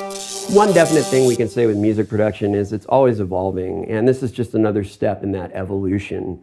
Nothing really ever stays the same. You wouldn't want it to, because then we'd be stuck with the same types of music. We'd be stuck with the same ways of making music. So this is all a bold look into the new future of making music, and it's exciting. Anyway, I hope you found this video interesting, and above all, I hope it at least gets you excited about making music in the coming year and the coming years. Now, if you did enjoy the video, please give it a like. Please subscribe. You can ring the bell if you want future notifications of when I release new content. And as always, keep producing music and keep being creative.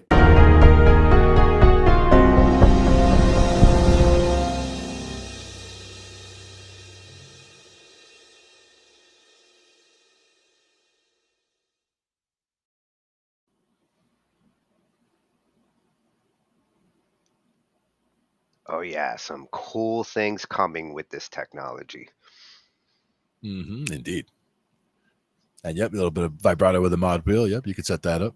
Yeah, Mayvi makes a good point there. Like that ultra high resolution he's talking about going into the billions, where they can utilize that might be to get those kinds of nuances, because you could simulate some of these things with MIDI 1, but you only had from 0 to 127 with MIDI 1. Not a lot of flexibility, and I think with this much expansion, the manufacturers are going to find a way to utilize it. Yeah, and again, even if it's just finer resolution of making very minor adjustments in volume or in in tempo or whatever to make things more humanized, like that button humanize, or you can quantize things and get them to lock into tempo, but then you can also humanize and nudge away from that and try to randomize a little bit on how hard you're hitting notes and on the tempo a little bit, put a little swing in there. Well, and the randomizing doesn't have to be so like noticeable, because when you randomize from 0 to 127, let's say like I have a MIDI drum and I say randomize the velocity between 90 to 110. Right. You'll hear a significant difference in that gap, and sometimes it can be a little off. It's like, oh, it gets too quiet from 110 to 90, but with finer control like that, you can really get it to like there'd be a slight nuance. There'd be a few million or a few half a billion settings in between that 90 and 120, relatively speaking, with that 4 billion as the the overall number. So yeah, you can make a lot more, and that's the thing where it wouldn't be so much you're trying to program each one in, like you're not trying to dial in, okay, 2,198,000,000, 427. Yeah, it's like, it's just you hit it this hard and it reads how much that is. You're not going to be wanting to deal with those numbers like mentally. With MIDI 1, like I can understand when I change the level from 90 to 100 and punch it in, but I'm not going to punch in like 1 billion as a number. But you could see where if I played, a human, played an actual part into the system and it's reading each of those hits, it knows the difference. Like instead of saying that, 2 different hits are both of them ranking as 100 and 100, like it would in the old MIDI. Instead, that could be, they could be off or by a difference of 1,000. Yeah. So you get the nuance kind of would get in there more. So it would kind of add, again, more of a human layer. If it's reading the performance, it should be able to more accurately capture the performance with all those extra fine layers of distinction between them. Yeah, and it seems to me more the purpose of this, unlike MIDI 1, which was to define the like note and expression data that you needed to simulate sheet music. This is more like focusing on controllers and having that like MIDI controller with all these knobs and sliders that you might want to change for like this VST. And Yep. the way that they're designing it and the templates people are building for it, when you download your next VST in the future, if you've got a MIDI 2.0 controller, it might already have all the presets ready to talk to all those different VSTs out there. Yep. It's about better Good way to do it. better integration with the MIDI controllers that we have. And you saw those MIDI controllers he was showing at the end. We've looked at some of those, you know, the The Lumitone. Yeah. yeah. And this is where like it's best suited for. Yeah. And I think a lot of what I've seen in the progression of things over the years is that, it's trying to get the tools out of the way. It's trying to, allow you to create more, there's more controls maybe, but a lot of times the way the workflow is, they're trying to get those controls out of your way to make it so that you can create more, get more directly into the actual creation and the making of the music. Yeah. And I that. like that as far as standards go, they're taking that backwards compatibility approach like USB. When USB 2 came out, it could still talk to USB 1. USB 3 can still work with USB 2. I think that was super important for them not to like try to make a whole new standard and cut off like that. That would not have worked. Right. And in this case, it's easy enough where, the old one was one-way communication and the new one is two-way. So it is as easy as, hey, are you MIDI too? And if it doesn't hear, if it just hears crickets back, it's like, okay, so you're MIDI 1, so we'll just deal with this, and they'll just deal with the old way. Yeah. And the biggest thing is the one that's not quite ratified yet, the networking. The ability to send MIDI data over networks, which can the internet, like I'm hitting a key over here and I'm playing your keyboard over there. You can actually do that now, but you have to, it's slower, it's clunkier. And if this is going to simplify that, then the idea of like being able to play a keyboard in one part of the world that's triggering a keyboard in another part of the world is going to be a reality. And a cool reality at that. And like MIDI isn't just about sound and keyboards. They use them for lights. They use them for automation. MIDI gets used in a lot of different production uses. You could be controlling lights to a concert across the world. And as the latency cuts down, that's the main thing. Yeah. That was always the problem with remote stuffs. Well, having it incorporated into this protocol and having it supporting network transmission like that, not only speeds things up, but also simplifies like recognition of it. You don't have to load special things in order to get the data over to there. The key to MIDI is it has to be built into the operating system, the hardware. Everything has to recognize it. So as they've gotten the standard finally into play, Microsoft supporting it, Apple supporting it, Linux getting built into the kernels, that's what was necessary for us to finally get to this point. Yep. But then the next question is, it's really happening. What you can use right now, but what is still missing? Yeah, like that's the other question. What is it going to take to finally hit home? And I think this is the year. They've been teasing it for the last 4 years, and last year they started rolling out, some actual hardware. And what Jorgen's going to be talking about here is some of the early adopters of these standards into the gear, and whether it's fully baked yet. We're talking first generation technically. So I'm very curious to see his impression of how it's being implemented. Very cool. And which page are we pulling this from? This one's coming from at Moss Grabber on YouTube. Nice. Yeah, Moss Graber. Mm-hmm. And he's got a lot of stuff to do with MIDI. So all you MIDI guys out there like me, check him out. The place to be. And I have looked at this keyboard that he's going to be talking about. Like, this was one of my considerations last year. Nice. Let's see what he's got. So hello everybody, I cannot believe it, MIDI 2.0 is really a thing and it's happening right now.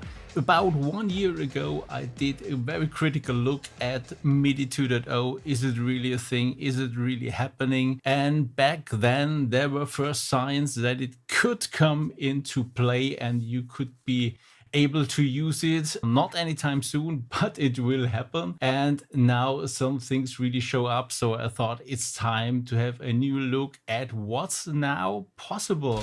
So jumping in, as usual, it gets a bit nerdy, but stay tuned, there is information in this video for everyone, not only for the nerds. But nevertheless, let's have a look at the big picture. So to make MIDI 2.0 work, we need a lot of things. So the baseline here is the specifications, and these are now updated and finalized, so we are good to go.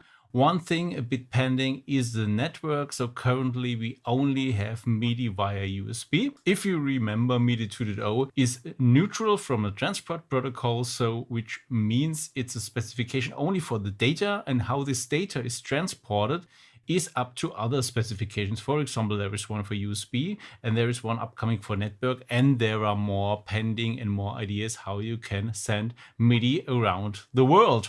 Most interesting for us musicians is that you want to play music actually with keyboards which can talk MIDI 2.0, currently then via USB. But what you nowadays do is not only using your hardware keyboards, you want to record or play music with your computer, be it the PC, Mac or Linux system.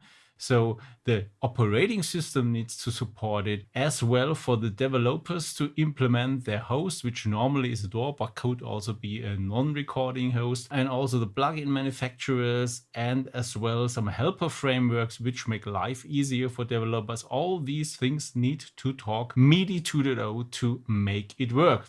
So now let's have a look at all these different details, what is already there nowadays.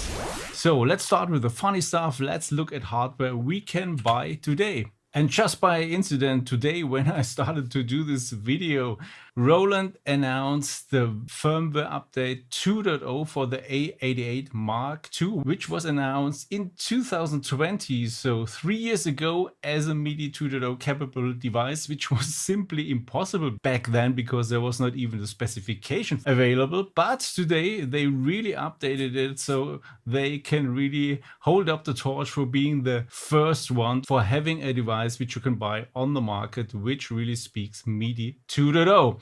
In between, Korg announced as well a device. It's called the Key Stage. Also, it comes with poly aftertouch. It looks, to my taste, a little bit boring, but at least it has, in contrast to the Roland, which has no display at all here, it has some displays, which means the MIDI CI, the support for seeing parameters from a plugin, for example, on the device is possible on this device, which is a world's first as well. But up to my knowledge, you cannot buy it right now, but I guess soon. Let's switch back to the geeky stuff. So we jump onto the operating system. Last time, if you did not see my previous video, it still contains a lot of information about MIDI 2.0. Watch that maybe before to be up to par with what we discuss here. So back then already Mac OS as well as iOS, which I was not sure about back then, but it was also the case, support talking MIDI 2.0, and on a Mac you can already happily develop MIDI 2.0 applications. And by the way, all those links are down in the descriptions and you don't have to type it here. So just check out descriptions in this video. Also, Android in version 13 came already with MIDI 2.0 via USB transport.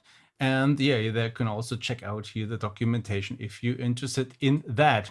Since then, quite some things happened, a lot of things actually happened, and Linux now supports also MIDI 2.0 in the kernel version 6.5, and this is already now out in the wild. For example, in the latest Ubuntu 23.10, which was released in mid-October, it comes with MIDI 2.0 as well. And if you want to see the geeky stuff inside out, which also talks about all the available function methods, you can read that up here in this link. So Windows is the one who is a bit pending, and Pete Brown from Microsoft, who's always a good source for inside information, tells us that they're heavily working on that, and you can already check out the code and the API on GitHub. So there is an open GitHub repo now. So it's opened up, which I talked in the last video. It's closed, but now it's open up. So you can already have a look how this will work. And they plan to bring this into the real Windows system next year. And in spring, if you're on the Windows Insider programs, you should have access to testing these things. And what for him is important, that still the old APIs and the old interfaces keep on working, which is always a thing with Windows, that you can run really, really old software, for example, MIDI aux and stuff like this, which will continue to work. And this is also on a priority for them. And when this is working nicely, they will bring this also to the public. So moving on to developer frameworks. So the most famous one, as usual, is Choose, and they are not ready yet with MIDI 2.0. They're working on it, but in the next update 7.1, they want to also provide MIDI 2.0 support, and this clearly depends on is Windows available then and already part of the pictures or not. Another open source MIDI library is LibreMIDI, which already contains MIDI 2.0 support, but clearly not yet for Windows, but for Linux and Mac, it's already in there. So before we look into the funny side with hosts, let's also talk about plugin interfaces. So plugin interfaces, the most still, sadly, most famous VST plugin interface in 3.7 also now supports MIDI 2.0, and the much preferred clap interface out of the box, since it's a pretty new one, in 1.0 already supports MIDI 2.0. And the more niche one, LV2, can support MIDI 2.0 if you add an extension to that. So it's not in the main thing, but you can quite easily also add MIDI 2.0 to LV2. And I have no real idea about AAX, because I also do not care about it, but whatever. As much as I could find out, it's not supported yet in AAX. Not sure if this will ever happening or be a thing. Back to the more funny things, looking at hosts, what is available today is Logic for Mac and also for iOS, which is not surprising because it's only on Mac and you don't need to support with that software multi-platform, because most of the DAWs nowadays are multi-platform, at least for Mac and Windows, but also several, for example, Bitwig, support Linux as well. And they need to wait clearly till all operating systems are ready, or otherwise they will have a mixed user experience, and I think nobody will go for that. And something surprising is Multitrack Studio, which is also more a niche DAW, but crossed my way now several times already with Clap, because it supports also Clap. And now as well MIDI 2.0 and MIDI CAI, but clearly only on Mac, since they are waiting also for the Windows support. Nevertheless, quite surprising news. So, which means you can buy a real hardware now. You can run already, even it's the one I don't like, but you could use Logic, for example, with MIDI 2.0 already. So it's a thing and it's happening. And I think clearly when Windows finally is ready early 2024, which is also just around the corner, we will see more DAWs popping up, and I guess everybody will support this in the plugin. So MIDI 2.0 thing is finally a thing. So tell me your experience about it. What do you think about MIDI 2.0? Will this help you or not? And until next time, make some funky music.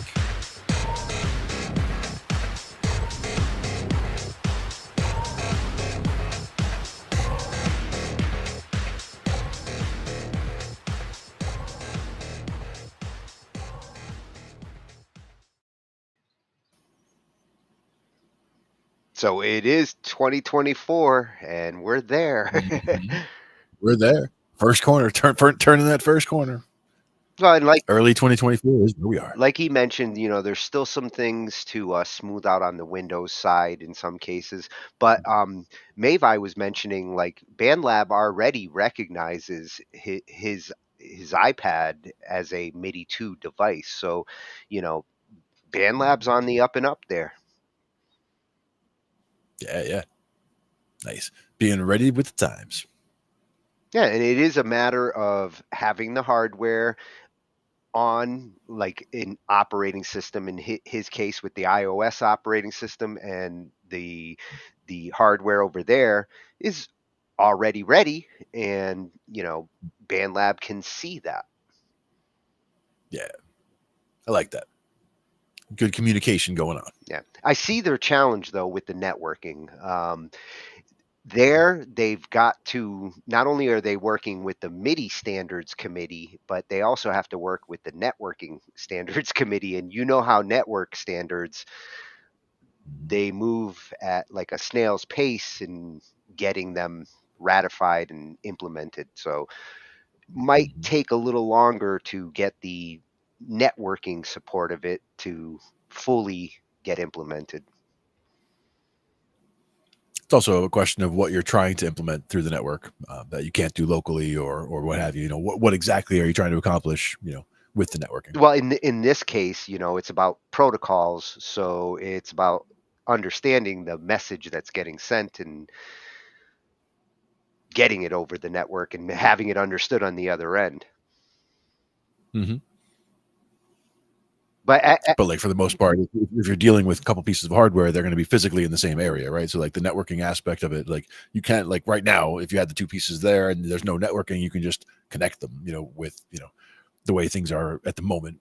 And then the networking aspect is just a way of being able to put more distance between them, I would think. But I don't know about different locations like networking. That's a different story. Well, to me, because then you got all the time as well. In the old days, if you had a MIDI cable and you took the MIDI out of one keyboard and plugged it into the MIDI in of another keyboard, then the keyboard, assuming it's listening on the same channel, that was part of it, you hit a note and the other keyboard played a note, so MIDI out to MIDI in, recognizing from the channel that it's being sent on. With the network, it's still kind of the same concept. You're going to be dealing with channels. You're going to be dealing with, a protocol language that says, I hit a note, and something over there is going to recognize and say, okay, I'm playing that note. Just with network cables. Yeah. Yeah, we'll have to see.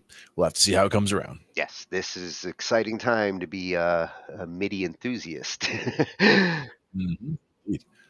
Uncharted waters. Yep. Thank you, Atmos Graber. That's some very useful information and interesting DAW that he showed there. Was not familiar with that one. That one goes back to 2005. But hey, they've already got it baked in too. You're going to see all these DAWs. Like in the next couple of months, you're probably going to see major upgrades to every DAW. Yep. They all want to make sure to bake it all in there. So now we're actually going to shift, ironically, to Bandlab, which we cut off. So hopefully some of you Bandlabbers are over here now. But Bandlab has been putting out some new tutorials and tips and tricks on how to utilize their DAW and get the most out of it. And this particular one that they just came out with focuses on getting more atmospheric sounds and feel out of your projects. Nice. And that's a good thing because a lot of times, things can sound a little plastic if people just kind of throw things together like, oh, here's a guitar part, here's a this, here's a that. Sometimes it comes together and it all sounds great, but sometimes it comes together and there's just something that's missing, and a little bit of atmospheric can really make a big difference. Well, it can really give it mood. Yeah, definitely. So this one comes directly from Bandlab on YouTube. for all you Bandlabbers out there, if you're not already following and subscribing them, their YouTube channel has some useful stuff. It's well worth a visit. Absolutely. And this one is 7 ways to make your tracks more atmospheric using Bandlab.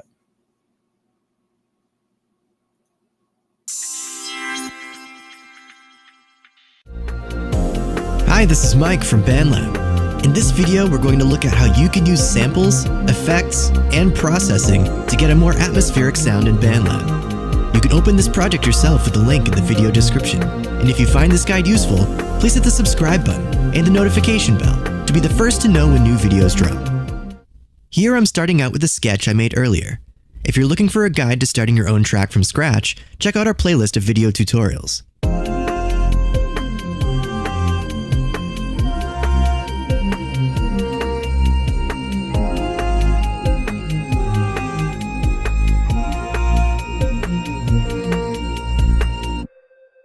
The first thing I'm going to do is adjust the vocal synth sample. The sample is in C minor, but our track is in F minor, so Bandlab has automatically pitched it up 5 semitones so that it's in the correct key. This gives us a high-pitched sound, but I'd like to hear how it sounds in the octave below. So I used the pitch shift parameter to pitch it down 12 semitones, which is 1 octave.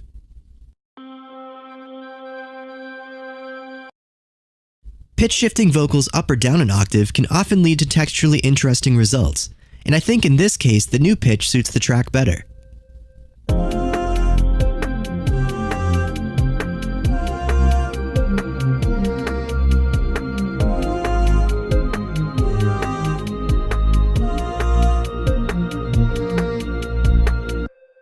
The second technique I'm going to use is adding a subtle distortion to the re-space line.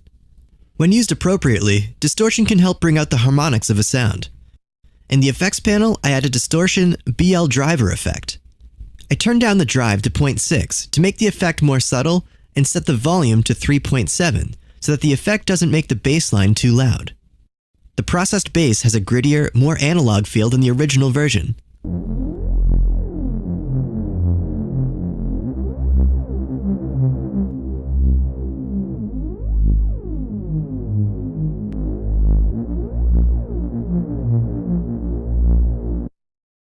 The third approach I'm going to use is adding noisy samples to the mix.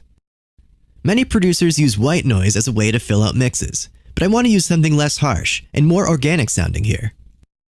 Sounds like vinyl record crackle and rain are both noise-like in that they can feature a broad range of frequencies, but have the advantage of being softer and more natural sounding than synthesized white noise.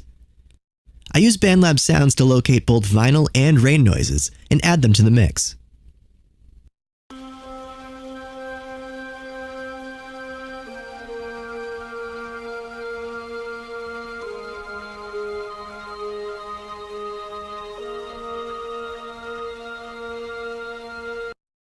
I am going to use white noise for my fourth tip though.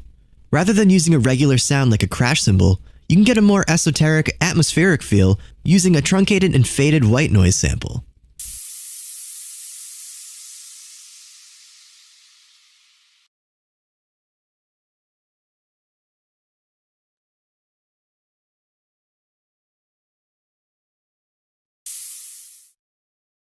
I use tone, EQ3M to take out some of the highs to make the noise sound less harsh.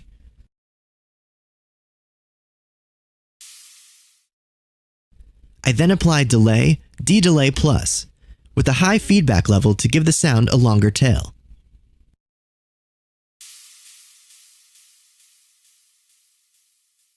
I then use reverb, univerb, set to atrium with a mix of 50% to put the sound in a virtual space.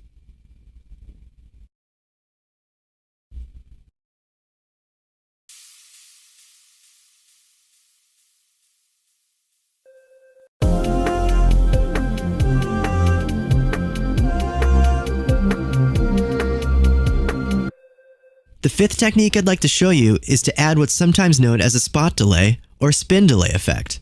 This involves adding a delay to a track at a specific moment rather than continually. I want to apply a spot delay to this beep sound. An easy way to do this is to duplicate the track, then delete the excess samples so that only the last beep is on the new version of the track. I then add a D-Delay Plus to the new track. I turn up the feedback to 100% and the wet level to 93%. Now this last beep will have the delay effect on it, whereas the others will remain delay-free.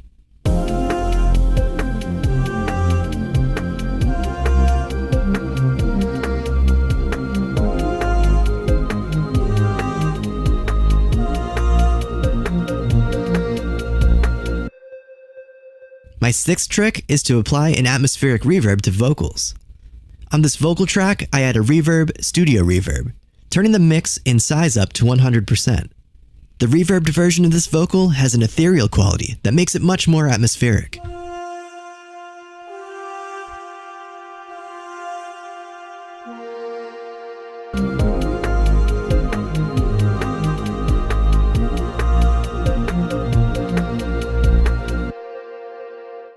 The seventh tip is to try using lo-fi effects on softer sounds to bring out their harmonics. Here I have a mellow electric piano sound. I add a distortion bit crusher effect and set the intensity to 35%. This adds a crusty digital sheen to the top end of the sound, giving it an old school atmosphere and helping it sound good in the mix.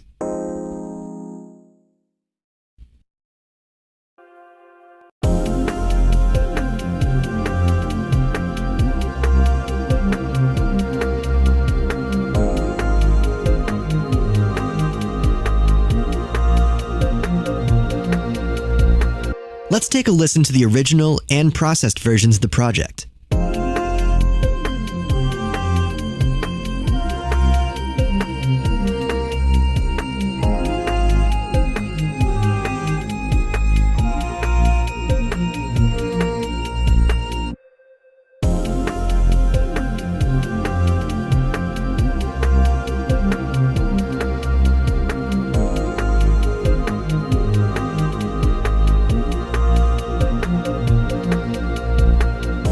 I feel the processed version has a bigger, richer sound, with more interesting textures and a better sounding mix overall.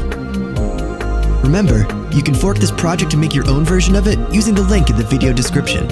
Have fun!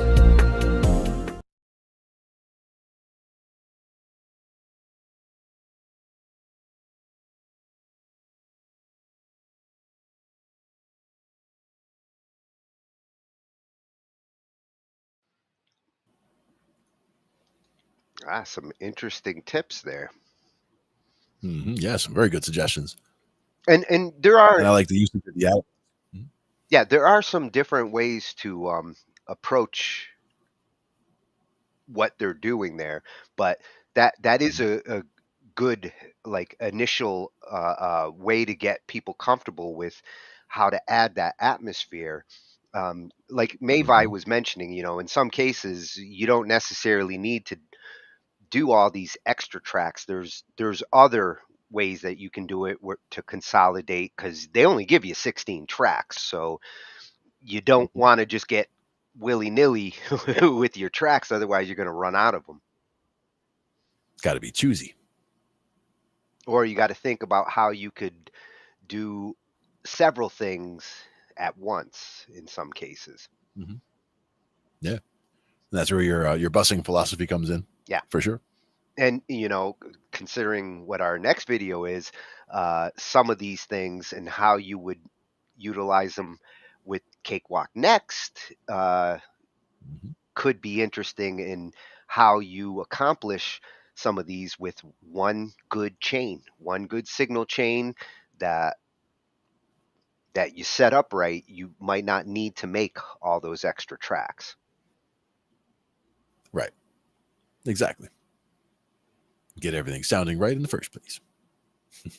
Yeah, and that was coming from at Bandlab, and what we're going to look at now is the Cakewalk Next product that is just about finished baking. They're in the public beta, and you can go and grab it and take a look at it. It's pretty. It's pretty fully functional. I didn't really see anything that was buggy. Didn't see anything that seemed to be missing. In fact, I was kind of impressed by how much is actually in there. Very cool. And this is going to be a good little overview, I think, with the first impressions going on. Yeah, this is coming from a great channel. So glad we found this one last year at Audio Tech TV. Zane covers it all. Absolutely. Videos on everything, gear, VSTs, production, mixing tricks, you name it. For lots of good information for sure. Yeah, for those home studio enthusiasts, this is the channel. And this one's all about Cakewalk next. Yes, something that you my hands on what appears to be a very early beta version of Cakewalk Next, and I've only dug in just a little bit, but already it isn't what I expected. So let's have a look and see what Cakewalk Next is all about. So here's your initial load screen when you load up Cakewalk Next. Now, all I've really done so far is I've set my audio interface and my MIDI settings. And then I tested out quickly adding a track just to see how that works. And other than that, I wanted to save the fun stuff for this video with you. So let's just create a new project. But you can see in here, there's several presets or templates, as you might want to call them. And we have podcast, rock recording, singer-songwriter, vocal and guitar, trio, piano ballad, instruments, EDM, band recording, 4-track, 16-track, all kinds of fun stuff right there. But for this, I just want to create a new track. So let's do that. We've got our new track here, and if we click up there, we can give it a name. I'm just going to call it Test 1 for now. And you can also see in here, you can choose an author and all kinds of stuff in here. Plus set your sample rate and the project file location. So here's our blank canvas. This is what we're started with, and it's actually pretty straightforward. So if we want to add a track, we can go up to Insert, and you can insert audio track, instrument, sampler track, pad controller track, track folder, bus, track template, and insert audio MIDI file. You can also right-click here and you have all those same options. So I'm just going to insert an instrument track for now. And I've already did the scan for my plugins, so there's a bunch in here. But if we just click on Bandlab, these are the ones that come with it. So these are all instruments that come with this Cakewalk Next program. So if we just scroll down, you can see there's a ton of stuff in here. Tons and tons of stuff, but I'm just going to go with what's at the top here, 62 P bass. I like a P bass. Let's add that in there. And if this is working, there we go. I didn't even have to set the input because when I set up my MIDI controller in the software, I could set it so all new instrument tracks would have this as the default input. Now, one thing I did notice about MIDI and MIDI settings is I could set up a MIDI keyboard, no problem. That was really easy to do, but I haven't found a solution or if it's even possible to use a MIDI DAW controller, which I like using those, but it's not a big deal. They'll probably add it later on. Again, this is very early beta stuff here, but we have a bass guitar. This is our bass. Now, I don't think these instruments have a graphic user interface or anything like that. It is just, you get the sound, which is fine. That's all we need. We don't need to adjust things. We have our sound right now. And another thing to note, if you don't have a MIDI keyboard, they've integrated the virtual MIDI keyboard pretty easily on this. If we click this little thing right here, it brings up our virtual MIDI keyboard. And we can control the octave on here. So let's go lower. It's very easy to use that. Just close that down. So now let's look at adding an effect. Again, really easy. You click that plus sign here and we'll go to Bandlab again. See what we got with Bandlab. tons of stuff in here. So I don't know, what do we want to add? Let's add this buzz face. Add that in there, and this is basically what we have for a graphic user interface, is just the settings, and that is fine, really. It simplifies things. So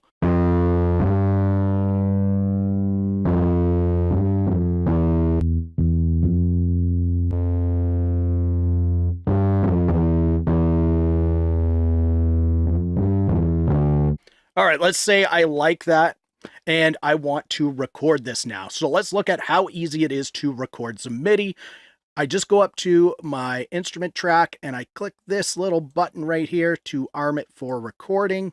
So you can see it is now red. We're ready to record. I just click record up here.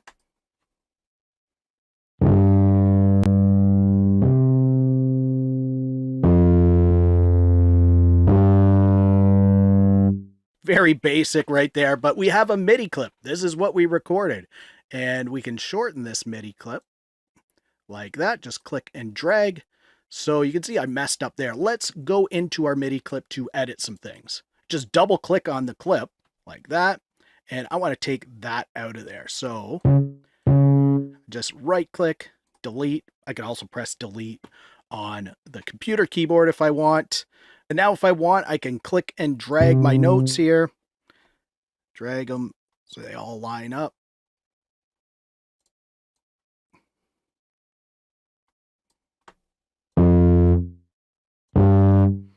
And there, we have a MIDI clip in here. Now let's just go back to that track inspector. So we go up to View, Track Inspector. You can see there's some keyboard shortcuts for all of these things here, but we'll just go to Track Inspector for now. And let's say I like this bass. Now let's see what they have for drums. So again, we'll right click, insert track. I'm just going to go with Bandlab stuff. And what do we have in here? One of the cool things is I can actually search. So I'm just going to search for drums. There's general MIDI drums. Or if I just put drum, I can find some stuff like that. What about drum kits? Here we go, drum kits. Classic rock. Let's go with classic rock kit. So here's our classic rock kit. And what I'm going to do is just disable that so it's not armed for recording anymore. And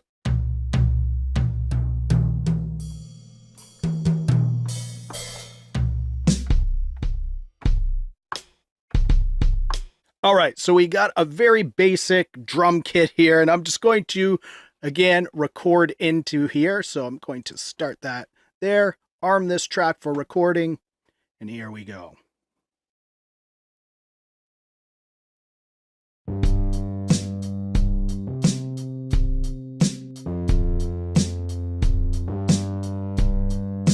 All right, so that was all over the place. I just kind of came up with a drum beat in there and it was way off time, which means I should have a metronome enabled. And you can see there's one right here. Now, if I just click it on, watch. We don't hear it.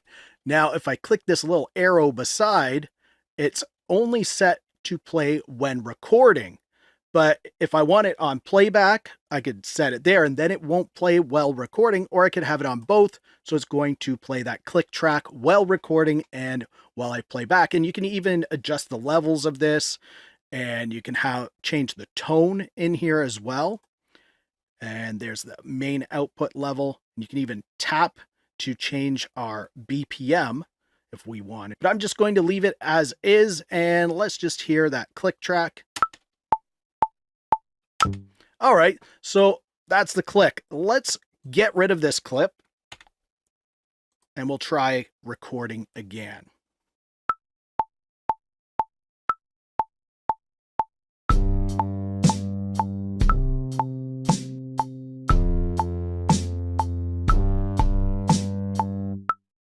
All right, so there's a very basic drum pattern right there. And again, if we wanted, I could double click and go in here and change up things if I wanted. The cool thing is you can see it shows you each drum in here, so you know what to add or take away if you want. So that's really cool. Now let's just look at adding some audio in there. So what I'm going to do is just close this clip inspector again.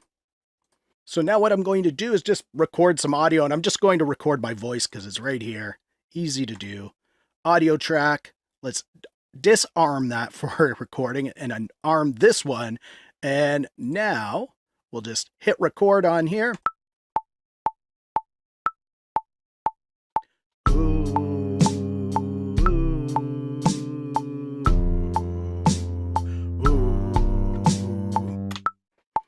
All right, very basic right there. So we have a audio track in here. I'm gonna do that. All right. So already in this beta, I could easily go in and just use the Bandlab effects and instruments to get started. I can record audio, no problem, record MIDI, no problem, edit the MIDI, no problem. So I'm surprised with how good this thing is so far, and it's only going to get better because this is early beta stages. And not only am I looking forward to seeing where Cakewalk next goes, I'm really looking forward to seeing how Cakewalk Sonar is going to look. And if you are unsure about all of this Cakewalk news, click the video on the screen and gotta get refreshed on that. If you liked this video, please give it a thumbs up. Also, subscribe to the channel for more videos like this. Thank you so much for watching. For Audio Tech TV, I'm Zane. Keep creating. Fist bump. Thumbs up.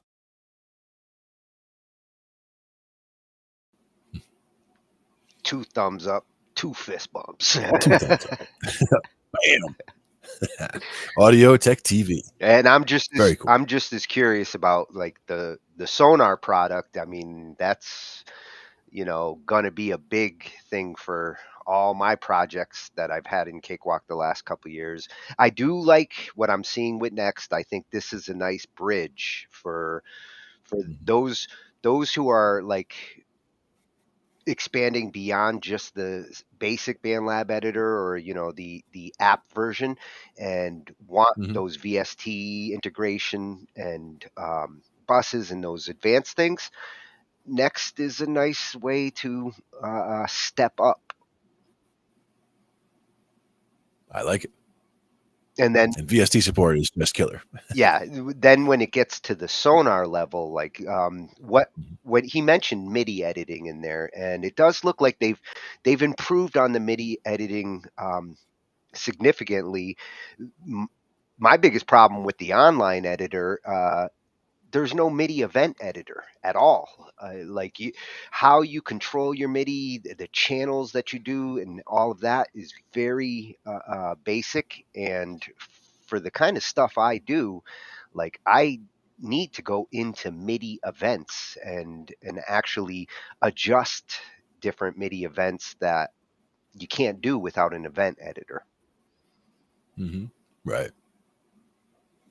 Getting into the real nuance of each of the sounds, for sure. Yeah, it's one thing to punch MIDI into a grid and all that. That's fine and dandy, but you really want to be able to bring up, if you're like me, you want to bring up the actual MIDI event editor where you can see every single event, like by time and what event it is, what value it has. You want to be able to edit at that level and control your MIDI channels. I mean, with MIDI 1, you had 16 channels for MIDI. So like your piano might be on channel 1, your bass might be on channel 2.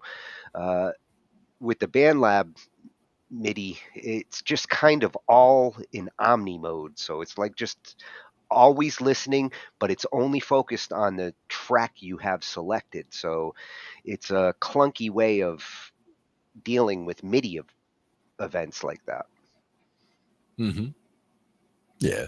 And that's one of those things where being able to edit those events, that's where you can get things like little grace notes where, you can hit a lot softer and very quickly and then have the next note like right after it, where maybe even faster than you can hit them. Like if you're trying to slide off, and you want to edit as a smooth thing, you could edit those events and get them closer together. You can make the first note quieter so it's just barely hitting and that kind of stuff. So you can, get a lot of nuance just by doing a lot of editing at that point. Yeah, and you might want to, but it's needed. You might want to make that change at the like punch-in level, not trying to drag the length of a MIDI note in a grid, because that can get clunky. Yeah, for sure. And that's also where, sometimes, quantize a little bit, humanize it a little bit, and just, or even just work with it how it is, a little bit. And just, this one note's really out of place, drag it back by hand a little, that kind of thing. But it depends on how the overall performance came out, that kind of thing too. You want it to be as human as it can be. Well, the cool thing is that with the public beta, they are finally getting some users to really test it out. Mavai's been testing it out. He said he already sent 15 bug reports today alone. So, like, hopefully, Bug Hunter is in session. Yeah, hopefully they'll get this stuff smoothed out by listening to some of our users. Yeah, absolutely. And it's good that you're putting it through its paces too. I mean, like we were talking about some of the ways that you got locked out of tracks and things like that. That's important. That helps them a lot in what they're doing, and a lot comes down to the way it's reported as well. Having done beta testing for video games and software and things like that, it's all in the way that the information is put across. It's not like hey, this thing's broken and blah blah blah blah blah. It's like on this screen I hit this and it did that. So that's where the quality of the testing helps out a lot with how much it helps them with the software. Yeah, and it's helping them help. It's not the first time I've heard of like getting locked out of a track as you port your project between things, because about a year and a half ago, as they were updating the app versions of the Bandlab editor with the online editor, there were certain effects that only worked on the mobile side. And when you bring the projects over, when you bring the project over, they'd be grayed out. Like you could hear the track, but you couldn't do anything to it unless you went back to the mobile app, which would unlock it. So they might be dealing with some of that still and smoothing out, like getting this stuff working. The good thing here is, as a local app, everything they're bringing for their effects over is baked into the local app, so it should actually be a little smoother there. Nice. But not surprised that like he ran into a glitch like that. Oh, sure. Now that last one was from Audio Tech TV. This next one, we're going to get in blinded by science a little bit here. Do a little science of acoustics. Yes. Right? Now we're going into weird musical science. She blinded me with science. Yeah, actually, all these final videos, they deal a little more with the weird side of sound and instruments. This is our Twilight Zone segment. Yeah, nice. I like it. And this camera like caught my eye. I like it. Yeah, Literally. Seeing where the sound sources are coming from. Yep. Well, and think of the possibilities where you could utilize this in different ways. Studio building would definitely be something that a tool like this could really come in handy as you're trying to figure out how to shape your room and the sound that you're trying to get in it. Absolutely. And this one's a freshy channel. Yeah, Steve Mold. New science videos every second Thursday. I figured that would catch your eye. Oh, yeah. And, I see one right there, 2000 FPS. That catches my eye for sure. Yeah. Like he's going into all sorts of cool stuff. That Tesla pump right there, that's a good idea as well. I've seen that before. Excellent. Yeah, when we do a full-blown science night, we will have to come back at Steve Mould. Oh, yeah. Very cool. In the meantime, let's take a look at the acoustic camera that can see sound. This is a camera that can see sound. In other words, it can show you where in a scene sounds are coming from. How acoustic cameras work and what they're capable of is remarkable. But before we get into that, I went to an anechoic chamber to have a play with one. Here's me playing the ukulele and talking at the same time. It's interesting that the sound appears to switch between coming from my mouth and coming from the ukulele, even though sometimes both are making a sound at the same time. And brilliantly, this is completely analogous to a traditional light-based camera. What we have here is an issue of dynamic range. If you have your camera set to automatic exposure, which your smartphone is by default, and you shoot a video of a dim light, then turn on a much brighter light, the camera will switch between showing you lots of detail of the dim light to showing you lots of detail of the bright light. And the same thing is happening here with the ukulele. The ukulele is louder than my voice, so when the ukulele is being played, the acoustic camera dials down its sensitivity and you can no longer see my voice. But when I stop strumming the ukulele, the camera dials up the sensitivity and then you can see my voice. What's really cool is that because my voice is in a different frequency range to the ukulele, it's possible to isolate just my voice and ignore the ukulele, or vice versa. And actually, this starts to hint at one of the industrial applications for acoustic cameras. One really noisy appliance is a vacuum cleaner. It just seems like a cacophony of sound. But look at this spectrogram, which is like a heat map of the different frequencies that the vacuum cleaner is producing. You can see that there are a handful of really strong frequencies. With the acoustic camera software, you can isolate different frequencies. So look, this frequency here we now can see is from the tube of the vacuum cleaner. So we now know that the tube of the vacuum cleaner resonates at 400 Hertz. And we can see that the motor of the vacuum cleaner produces a frequency of 7,000 Hertz. And all this is really useful information if you're trying to engineer a quieter appliance. Another cool trick is once you have the recording, you can use something akin to the eyedropper tool in Photoshop to point at different parts of the recording and see what just that part sounds like. How cool is that? Thanks, by the way, to Ian McFarlane from Acoustic, who supply acoustic cameras in the UK. Check them out in the description for all your acoustic camera needs. They're not paying me to say that, by the way. And thanks also to Mani Antazami and the Birmingham Centre for Railway Research Education at the University of Birmingham,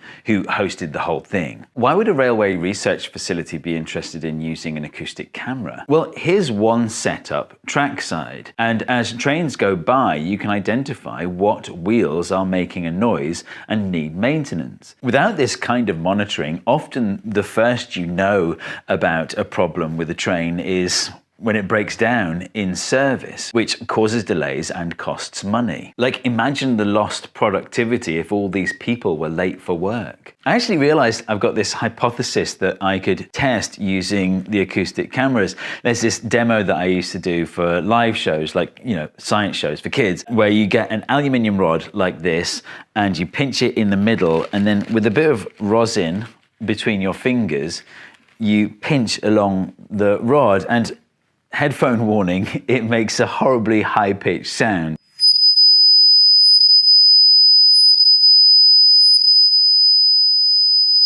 It's horrible, isn't it? The question is, how is the rod vibrating? Is it vibrating in the same way that, like, when you twang a ruler, waggling like that?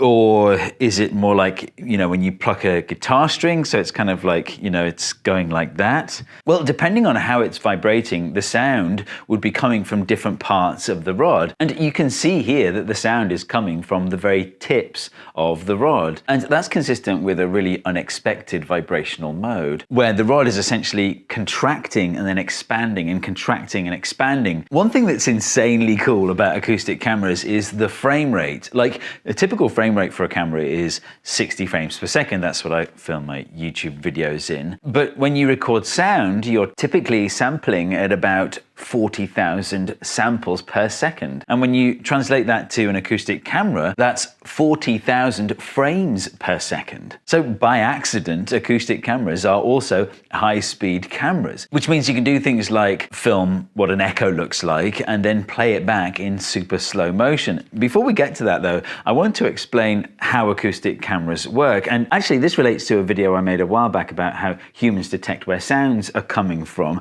Link to that in the card in the description. But here's a quick summary of the salient part.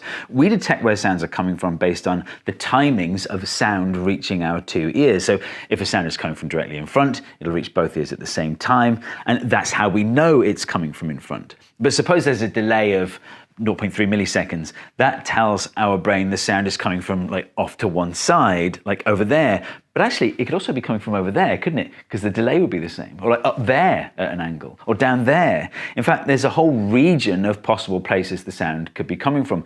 And that region is called the cone of confusion, though technically it's a hyperboloid of confusion. Here's an illustration of that. The two yellow dots are the ears, and here is the cone of possible locations of a sound for which the delay between the two ears is the same. So how do you reduce that surface of possible sound locations down to a single point? Well, the human brain has lots of clever ways of doing that, but for a device like an acoustic camera, you just need to add more ears. Like here, look, imagine if I added a third ear. Well, the same sound source will create a new cone based on the delay between this pair of ears. So now we know that the sound must be coming from a point that rests on both of these cones. In other words, somewhere along this intersecting line. You might be thinking, well, there's another pairing of ears we haven't looked at. These two ears make another cone, but actually the way the maths works out, all three cones intersect at the same hyperbola. So to really pinpoint the location of a sound, you need a fourth ear. A fourth ear would give us three new ear pairings and therefore three new cones of confusion. But if I showed all three new cones, that would be confusing. But just by adding one of them, we can see that it passes through the hyperbola in just one place. So with four ears, you should be able to locate the exact direction and distance to the sound source. So why do these acoustic cameras need more than four ears? Well, what if there were two sound sources simultaneously? In that scenario, two microphones would receive completely different sounds. That's because the sounds from the two sources would overlap differently because of the different travel times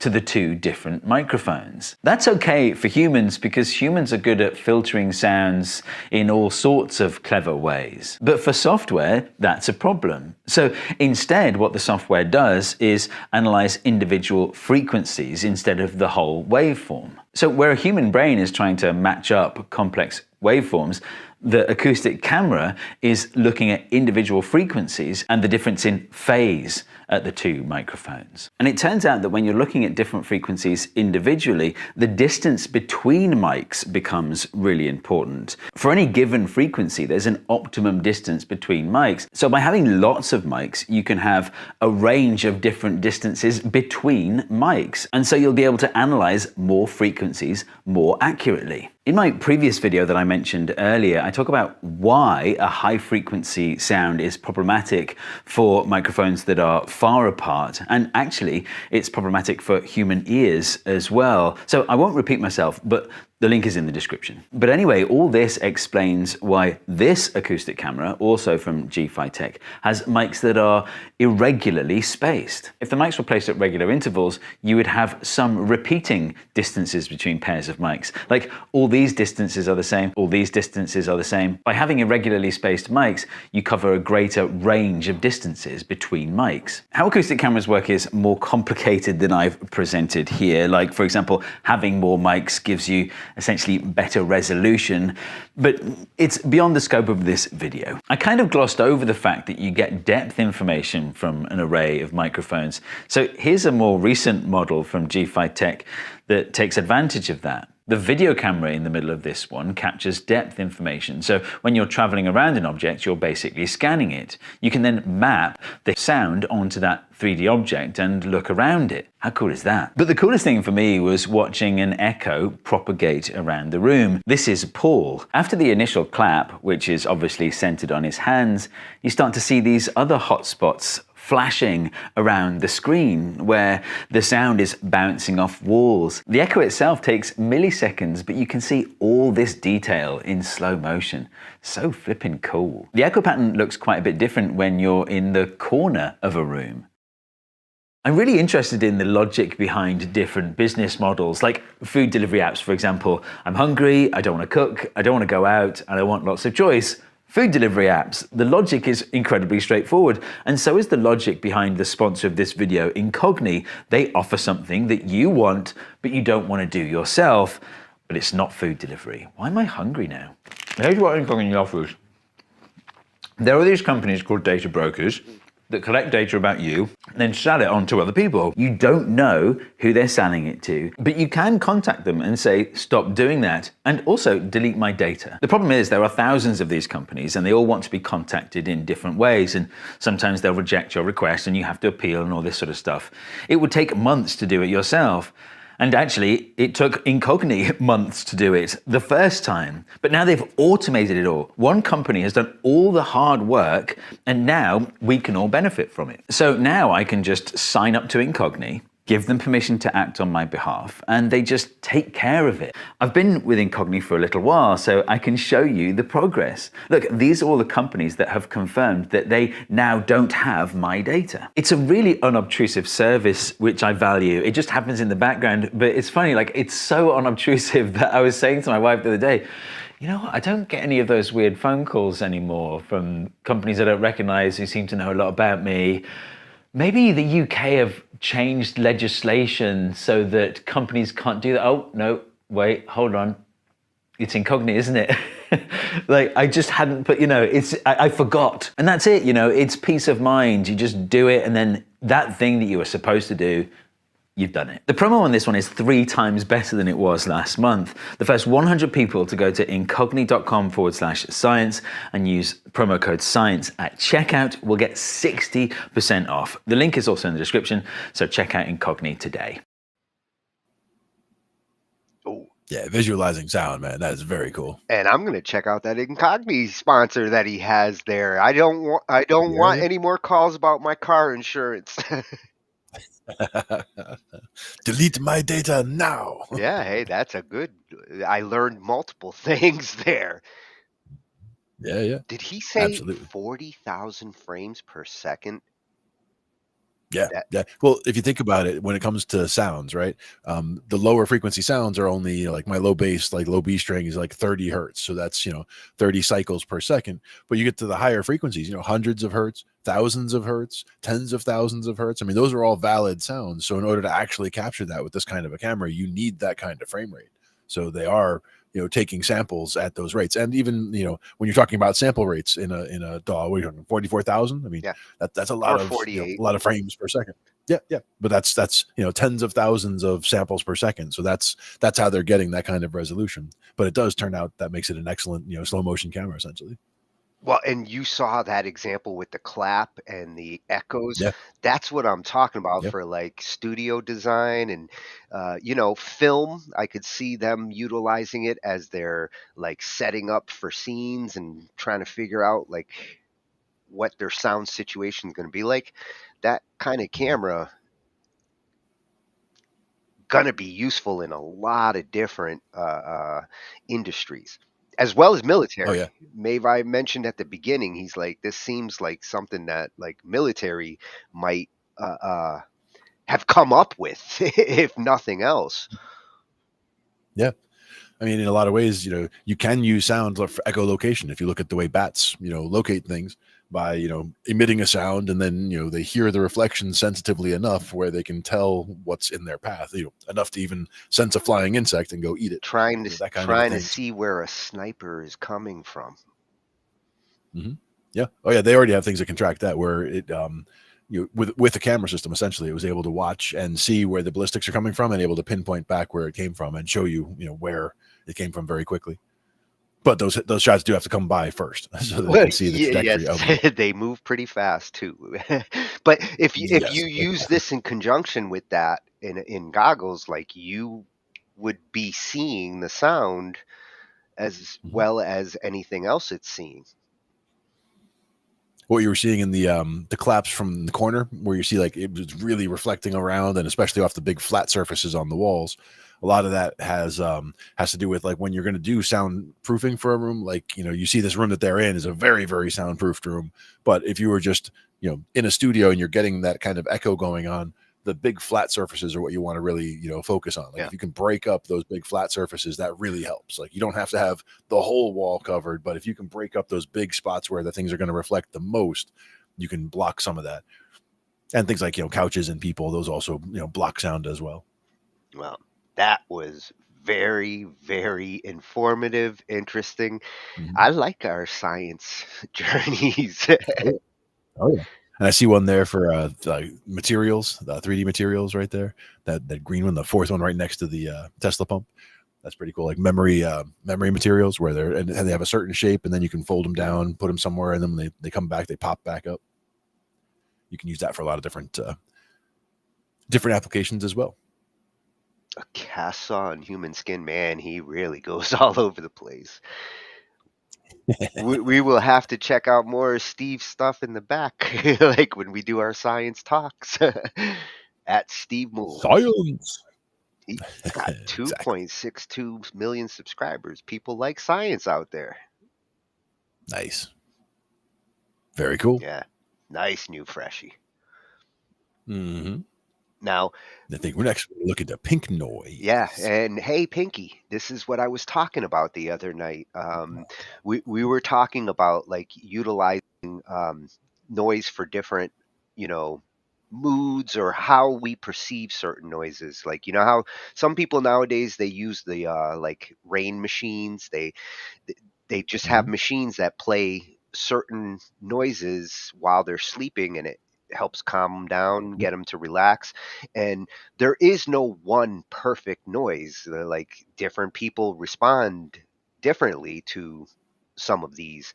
But when it comes to mixing, the pink noise is one that's been mentioned a lot, where some engineers really stress that like using this when you're doing your mixing can help you to mix better, and in some cases can give a more pleasing mix.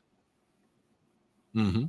I believe it. And in some cases, it's even just filling that space so you're not going from notes to silence to notes to silence. You're going from notes to that. It's basically raising the noise floor, and you've got that pink noise is stopping you from going all the way to zero on the noise floor. So you're going from, the notes that you want to hear down to this, this mix in the middle, and then it comes back up again. Yeah.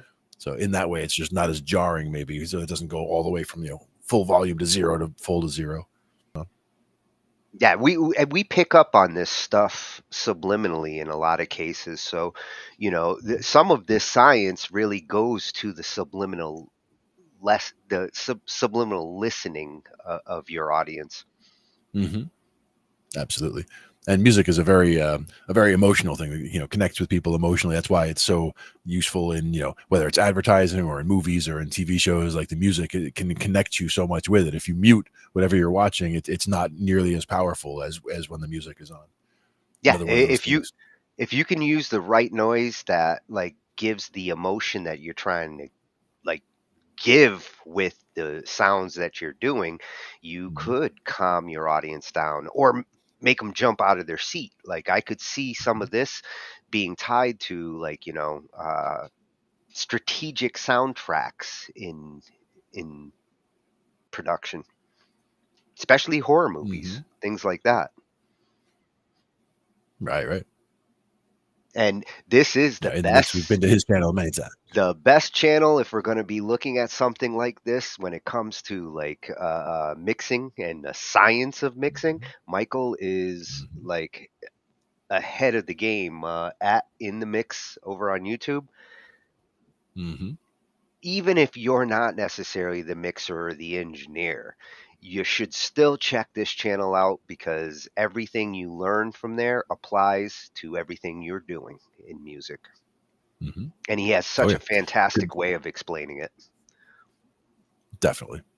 Good to familiarize yourself with the information. Yeah. Let's check it out. Him and Jake are like my two favorite go-tos, like since we started when it comes to like advice on this stuff. Mm-hmm. Absolutely. Both great resources. Oh, and let's check out them. By the way, Jake sent us a message and let us know, like, he took a little bit of a breather, but 2024 Signals Studio. Nice. Got more coming. Yeah. More to come. Very cool. So let's do mixing with pink noise. Does it work? From In the Mix. With pink noise seems to have become a real trend in the last 6 months to a year, and I'm asked about it almost every day in the comments on my YouTube channel. So in this video, I'm going to be doing three things. I'm going to be explaining what mixing with pink noise is and how it might be able to help you. I'm going to be demonstrating the technique on 2 mixes, and then at the end of the video I'm going to be sharing my opinions and thoughts about the technique, both good and bad. So this technique is designed to help you balance your mix. So it's the very first step in your mix before you've done any EQ, compression, reverb, delay. This is supposed to help you set the levels of all of your faders or all of your tracks so that it's nice and balanced. And the reason that pink noise is used is because pink noise has an equal amount of energy in each octave. And for anyone wondering, pink noise sounds like this. So if you can play a pink noise and match your tracks to it, the idea is that when you mute the pink noise, everything is nice and balanced in a good place to start out. And the reason some people like to do this is because for some people it can be really difficult setting a balance of everything if there's 50, 60, maybe even 100 tracks. And for some people that takes them a lot of time, and they don't like listening to all of the tracks whilst they're doing this, because the more time you spend listening to the track, the more you get used to it and the less fresh your ears are on the track. That's how it works in theory. So in practice, what people do is one of 2 things. They either get a tone generator and send it to the master, which generates a pink noise tone, and you can just choose a dB value that suits you, maybe -10, -15 dB to give yourself a lot of headroom. Or you can simply download a pink noise as a WAV file, drag it into your DAW, loop it, and use that instead of a pink noise generator. When you press play, the pink noise will be emitting sound out of your speakers. You take all of your faders down, and one by one you raise the fader until you can hear it, and then you lower it until it's just disappeared under the pink noise. Then you mute that fader and you move on to the next one. Some people say you mute and move on to the next. Some people say you don't have to mute. And many people prefer to do this with their mix summed into mono. So you can do that on the master, or you can use any tool that can sum your mix to mono. All the other videos and articles online that I've read suggest that you ignore all reverbs and delays. If you've been sent those as stems, just turn them off and set those later by ear, because they're likely to be very wrong. I'm going to demonstrate both techniques. I'm going to be doing one in FL Studio 20 where I have the pink noise wave file, and then I'm going to be doing a different mix in Studio One, completely different style of song, and I'm going to be using a tone generator. And let's just look at the results.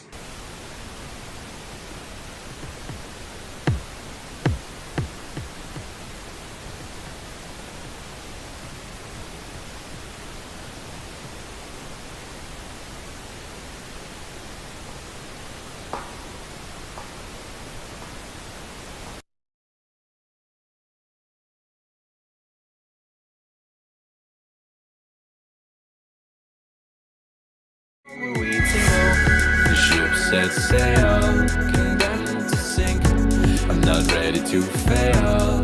I like to think that I'll figure this out somehow, somehow.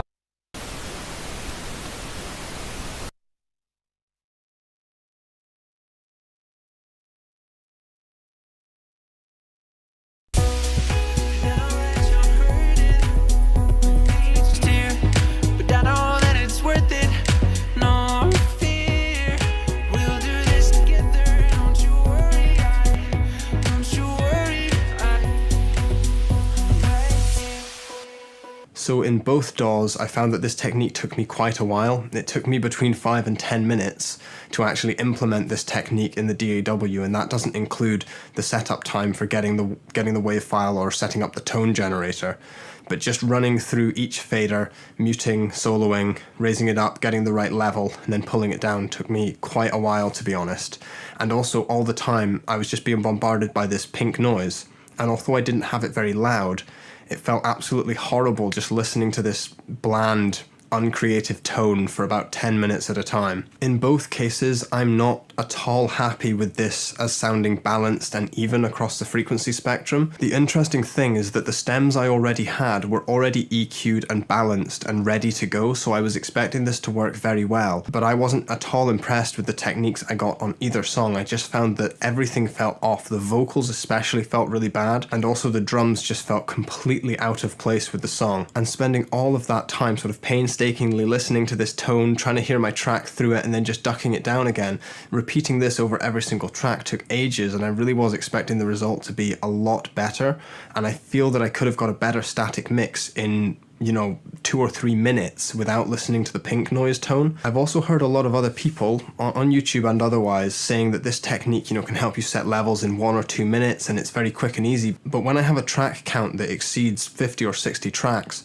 this thing's taking me 5, 10, 15 minutes to do. It's not the quick 1 minute fix that everyone says it is. And in all the videos I've watched, it's taken everyone else a lot longer than a minute or 2 to do this as well. And the thing that was confusing me about this technique was some people were saying you use it to keep your ears fresh on the mix. But I actually found that my ears weren't any more fresh at all because I just had to listen to this pink noise tone and the elements of my mix. And to be incredibly honest, it felt like one of the least creative things I've ever done in this studio, and it was incredibly demotivating to just sit here and do it in such a sort of clinical by the numbers way. So I was wondering who this technique was for, because I was trying to find professionals that talk about regularly implementing this technique, and I was trying to find people with incredibly good mixes who implement this technique. But it seems to be that no matter how far people eventually take their song, this technique really only takes you a tiny portion of the way to that finished mix. And if you need to use pink noise to get to this just barely acceptable level, it's likely that if your song's going to end up sounding good, you could have got to that level without pink noise in just a few moments, just by listening to everything together and setting levels manually. There's also a few fundamental flaws with this technique that a lot of people don't talk about, and that is that it requires that all of your elements are either recorded well or produced very well. If, for instance, I have a bass drum with a big spike at 2K, if I'm raising that up just above the pink noise and I can hear that top end of the kick, and then I push it just underneath the pink noise, my level has not been set correctly, because the bass of that kick might be well under that pink noise reference, but the top is over the pink noise reference. So if the tracks themselves are not balanced well and recorded well, this technique is probably going to set you backwards from where you really want to go with it. But it also misses out a bigger picture, which is learning the skills of quickly balancing and dialing in tones and levels is so much more important than people seem to be giving it credit for. When you're working either on mixes or in recording sessions, the ability as an engineer or producer to quickly set appropriate levels, dial in tones, route things correctly, doing all these things in real time is very important. I was doing a session with Calvin Pryor just the other day, I'll link the video here, where we were testing lots of microphones and guitar recordings and also some bass recordings. If I had had to tell him in the middle of the session that I needed to use pink noise to try and match his bass into the track, it would have made me look incredibly unprofessional. And as well as looking unprofessional, it probably would have totally killed the vibe. So learning over a long period of time, many months, many years, to set levels appropriately is definitely the way to go, because it means that when you're in these live situations or the pressure is on and there's people in the room, you can just do it effortlessly. If you have to turn on a pink noise reference and there's anyone watching you doing it, it's going to kill the vibe in the room and it's probably going to make you look quite unprofessional. But as with most videos on YouTube, most of that is just my opinion. So by all means, I would completely recommend trying this technique out. And me trying this technique out has also opened my eyes to a few other things, and it's made me really think about balancing and levels in a different way. So I would recommend trying it out, and maybe it does work for you. And if someone's getting on really, really well with pink noise, or you have a specific way to use it in your mix, then please just leave a comment down below, because I'd love to figure out a way to make it work. But for now, I would rather just rely on my ears. In time, doing many mixes and many songs, you will develop a good balance. As long as you're listening to really good music that you like listening to, that you think is balanced well in your mix room, over time you're going to start getting there. Just be critical of your mixes, keep trusting your ears, and you'll be fine. So thank you very much for watching this video, and I hope to see you in the next one. Bye for now.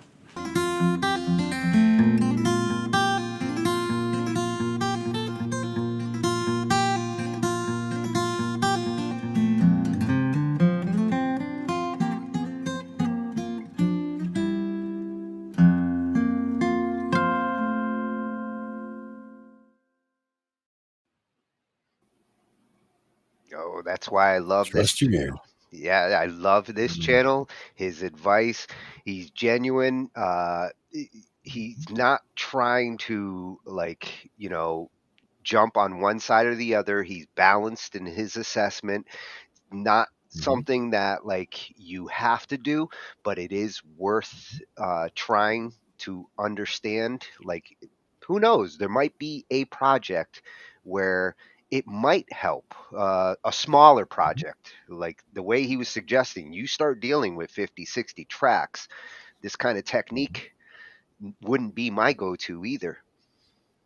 Right. One thing I will say is that to me, it's more of a if you're a beginner at mixing and you've never had good results, or you end up with things not working out quite right. This is a good way to make sure you're not giving extra weight to certain elements of the song. It's also important to go to the parts in a song with those elements that are recorded where it's at the loudest volume, for example, to see where the spike is, to make sure you're getting that spike to be what you're just not hearing. If it's a repetitive sound, like a kick drum, for example, it's going to be roughly the same throughout, right? But a lot of other elements, like a vocal, could be whispering at certain times and screaming at others. So you've got to make sure you're getting it for that high point. But again, it would seem tedious.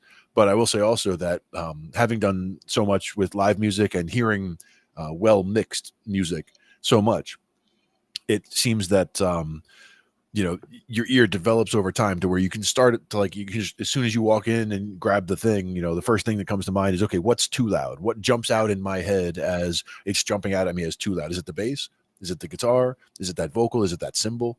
You figure out the one element that's just a little too loud, and you just bring that down a little bit. And then what is it that you see happening, or is on stage occurring, but you're not hearing?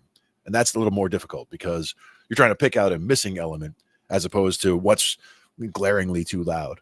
But like, you see somebody's going into a solo and you see them start to play a guitar solo, but you're not hearing it way out front. That's where you ride up that solo a little bit. So there's things that with live sound and with seeing it happen, and seeing people who are doing that kind of mixing on the fly, you get a feel for what you should be hearing in a song, how much of a rise there should be from going from the rhythm part of the song to where this guitar solo takes off. There's that little bit of a boost, right? Yeah.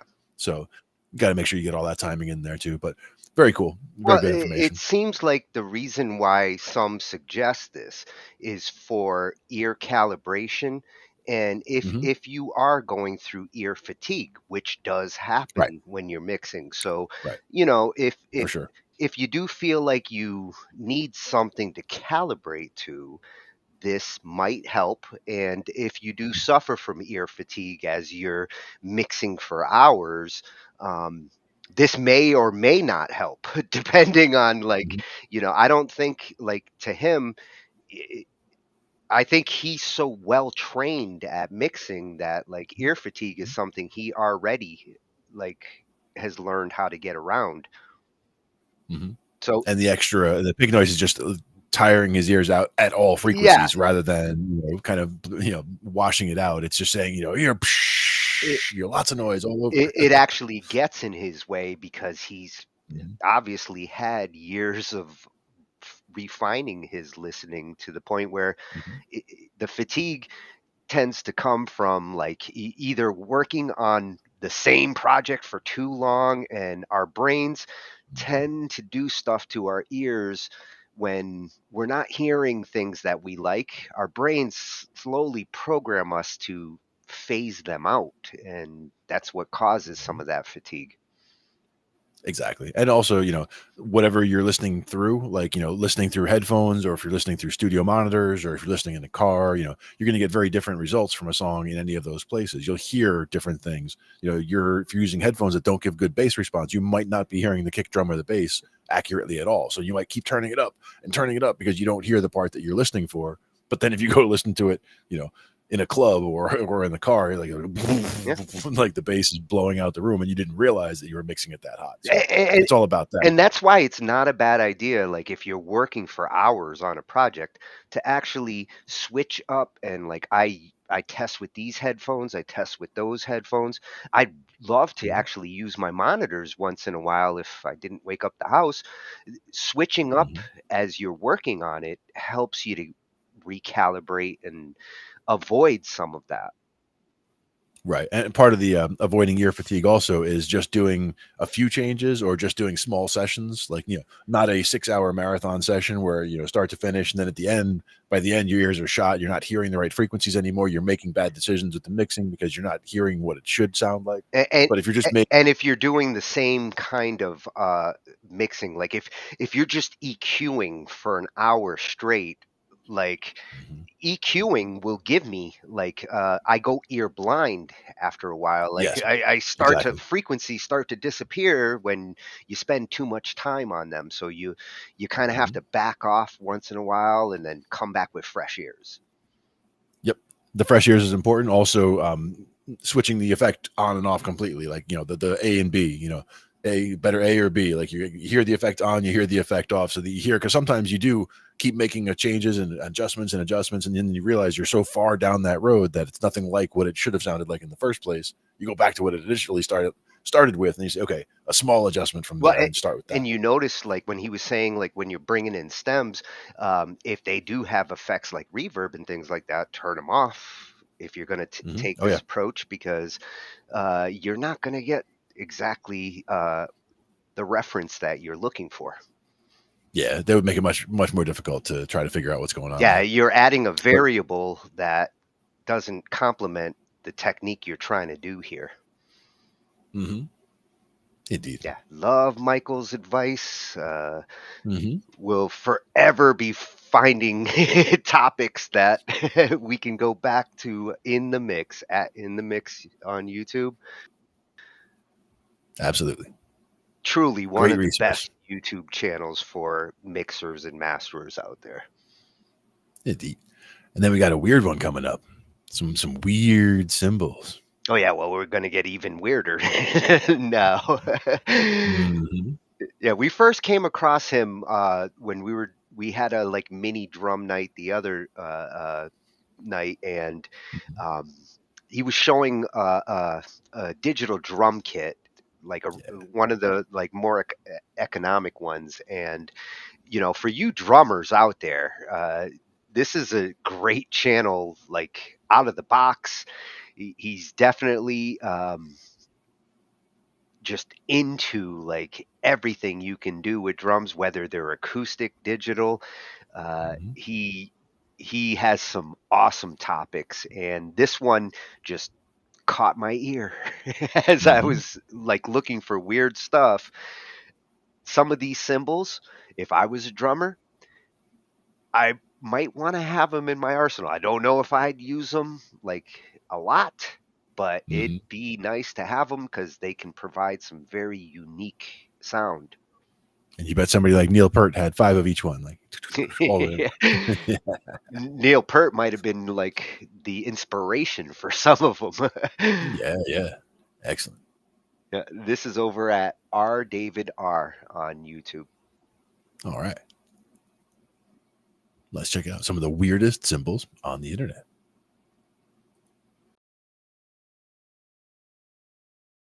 Ran out of weird cymbals to play, I got more.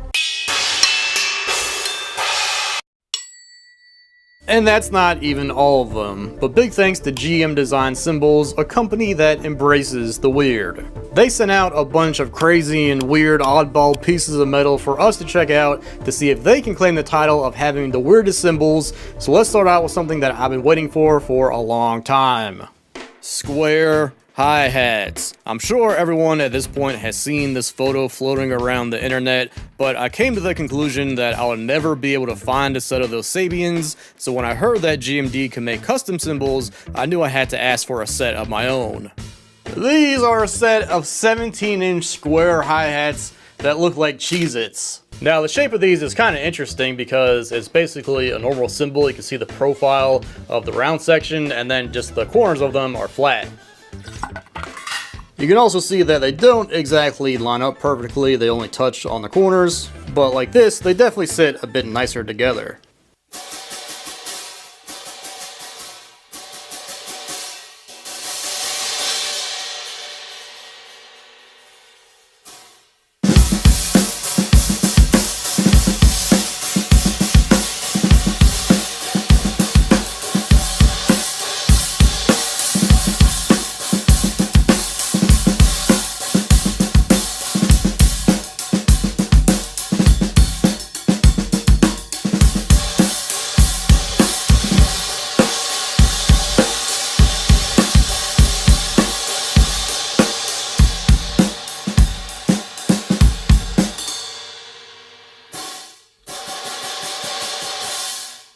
Yeah, those are interesting.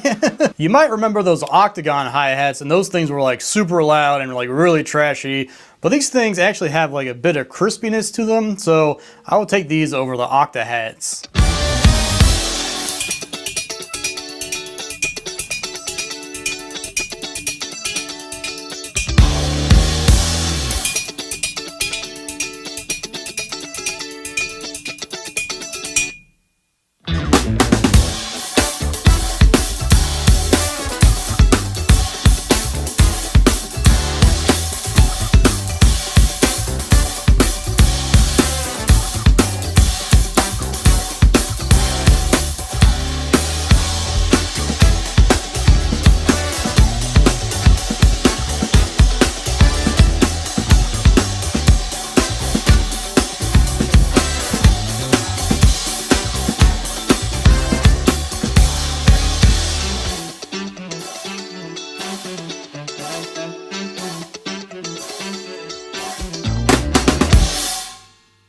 This little thing on the snare is the 6-inch GMD cast. Then this big old thing that was on the floor tom is the 10-inch Jupiter cup chime. We'll talk more about these in a bit.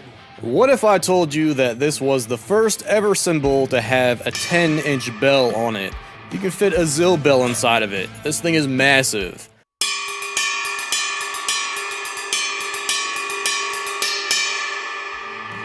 Here's a normal size ride bell. And here's the 24-inch GMD Jupiter ride, which weighs right around 5,000 grams. If you know cymbals, then you know that this is pretty heavy. Typically the rides I play are like 2,000 to 2,500 grams. This thing is a unit. If I was in a metal band, this would definitely be in the setup. I don't think that this bell will have any issue cutting through the distorted guitars. And guess what? They also offer just the bell as an effect cymbal, making it the world's largest cup chime. And bonus feature, it can also double as a hubcap.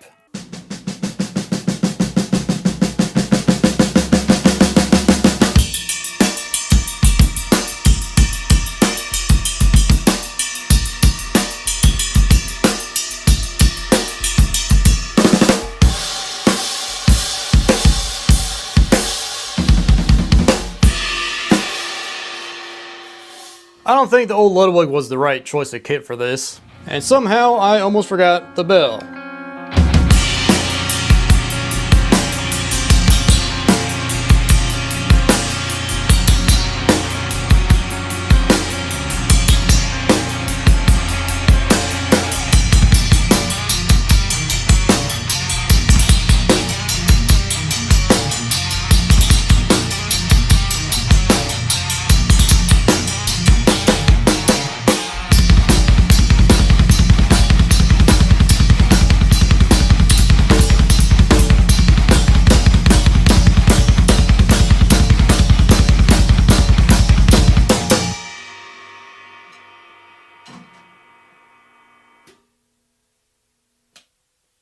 Now, when we enter the weird cymbal realm, I've basically played all of them at this point, but this one is definitely the king of that realm. It's 26 inches and has 4 bells on it.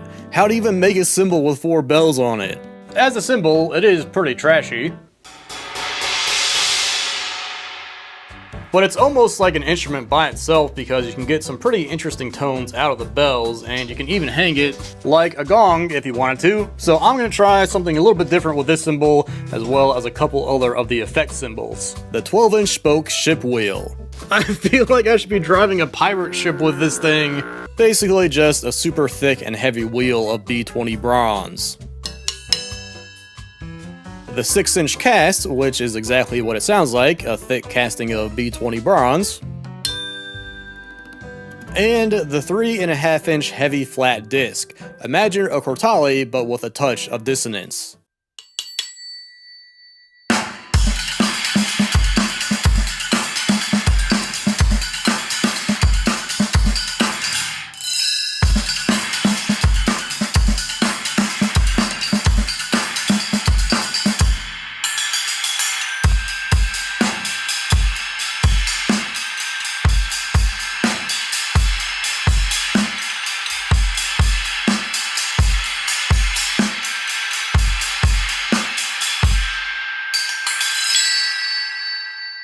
The 24-inch cross china. You all have seen holes in cymbals before, but what about just cutting out 7/8 of the entire cymbal? Holes in cymbals typically make them a little bit more trashy and more airy, so hopefully by removing so much of the cymbal, that trashiness isn't also removed. Because there's nothing worse than a china that isn't trashy.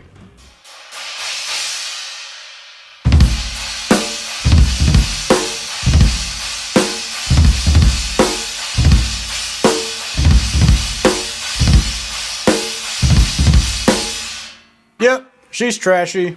Now the tradition on the show is whenever I get a china, we gotta see will it break down.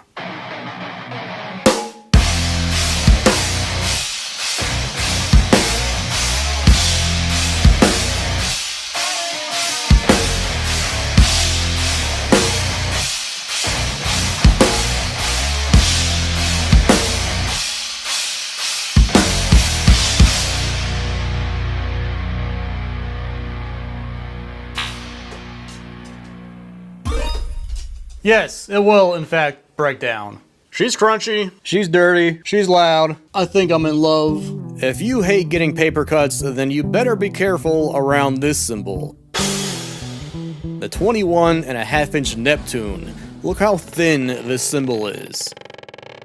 That's insane. It's 18 thousandths of an inch at the very edge, which is like the thickness of 5 pieces of paper stacked together.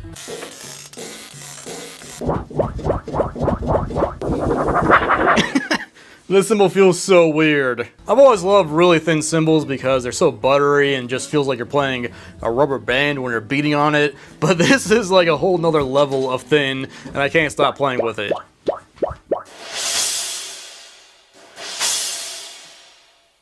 This thing is super explosive and has a really fast decay. It's like as soon as you hit it, it's gone.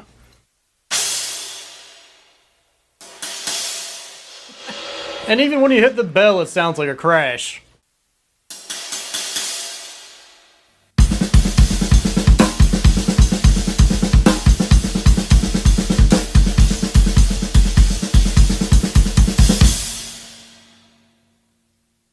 This thing is crazy.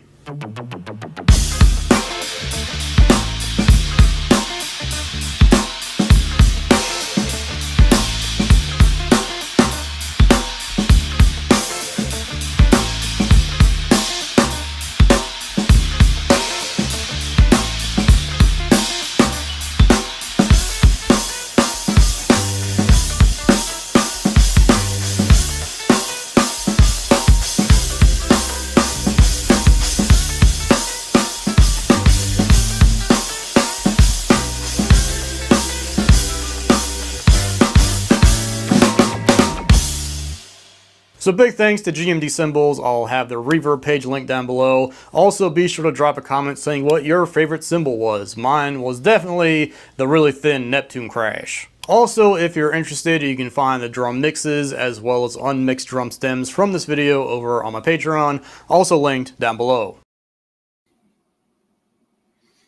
Oh, very cool. I love that thin one too, man. That thin one with a wah, wah, wah, wah, wah. Yeah, it does have that rubber band kind of feel. I don't know which is my favorite. I really like them all for their distinction and unique sound. Like any drummer out there that's looking to set themselves apart, he was showing examples that were more funky and groovy, but like, metal drummers out there should be trying these things out all day.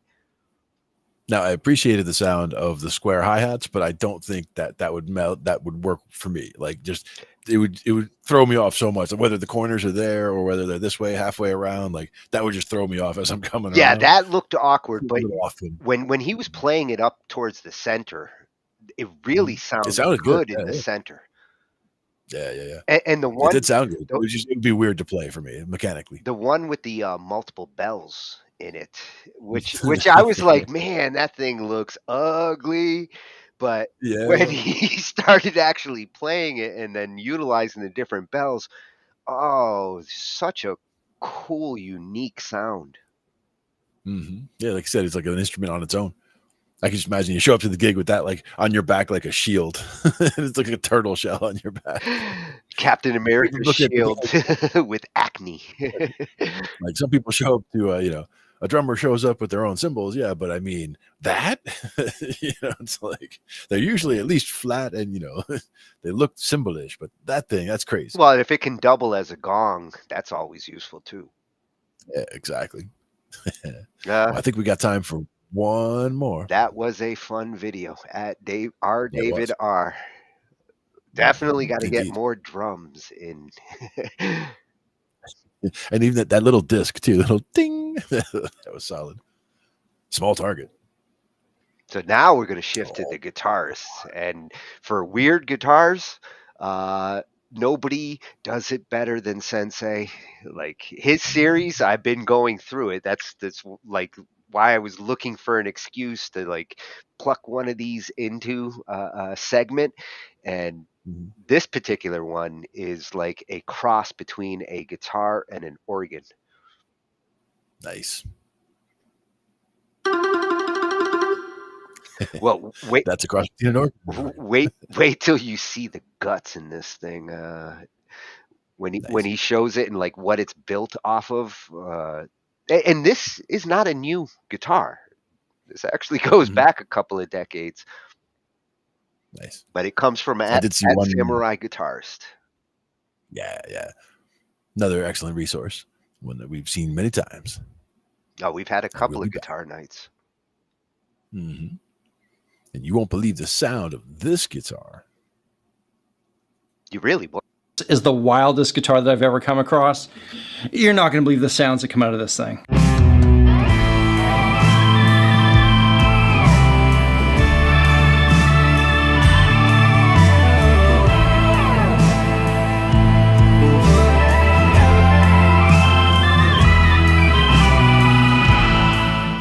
Welcome back for another installment in the world's weirdest guitars. Today we're checking out the MCI B35 Guitorgan, a guitar that's essentially been gutted and turned into a guitar-organ hybrid monstrosity.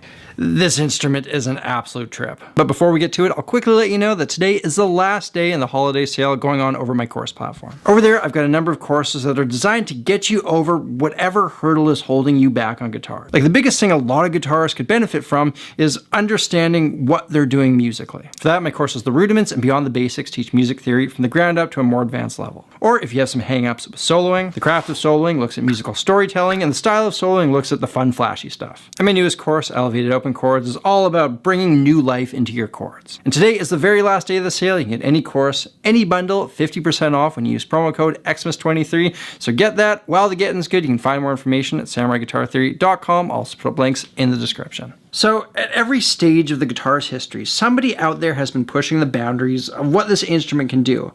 But for every successful experiment, there's also a crazy experiment that largely gets forgotten, like the MCI Guitorgan. And if you think about it, the guitar and the organ followed similar timelines and were destined to collide at some point. The first Hammond electric organ came out in 1935, the same time electrified guitars started appearing on the market. In the 50s, electric organs were being used by jazz, R&B, early rock musicians, and by the 70s, they were intrinsically tied into the sound of rock and roll. This trajectory is pretty much the same as the electric guitar, so at some point, someone was going to try and mash them up. This first occurred in 1966 when Vox released their guitar organ, and a year later, MCI began manufacturing these. The company MCI, or Musiconics International, was located in Waco, Texas, and they would take cheap Japanese hollow bodies, fill them up with electronics, and voila, Guitorgan. This one here is from the late 70s, and while they weren't especially popular at the time, you do see them come up now and then on the online market.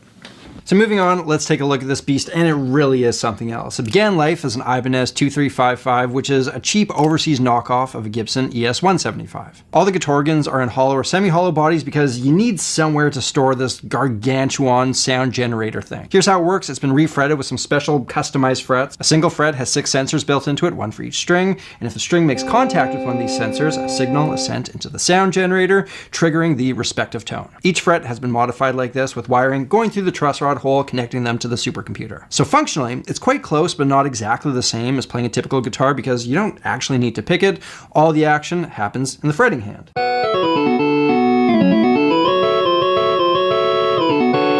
Now I'm finding I still have to pick it anyway, it's just too weird for my brain not to. But what about the open strings? Well, that's what this little button right here is for. It triggers the sound of any string that you're not fretting, so while strumming may look a little weird, you can play those open chords.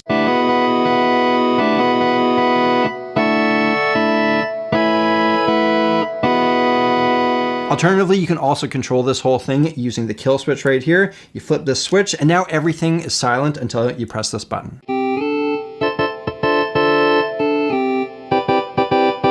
Then moving on to this button here, I'm not sure exactly what it's for, but if you press it, it triggers a tone, so I think it's for tuning, and the tuning happens with a little wheel behind the pickguard. The drawbars here color the tonal qualities, and then our other features are located down here with these buttons. The red buttons give us our instrument emulators. We've got flute, accordion, and vibraphone. Here's how they sound.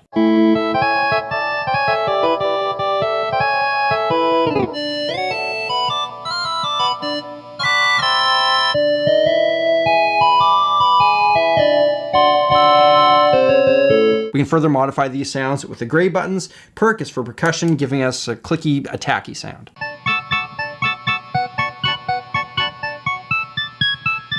Sus is for sustain, and that makes our notes ring out longer.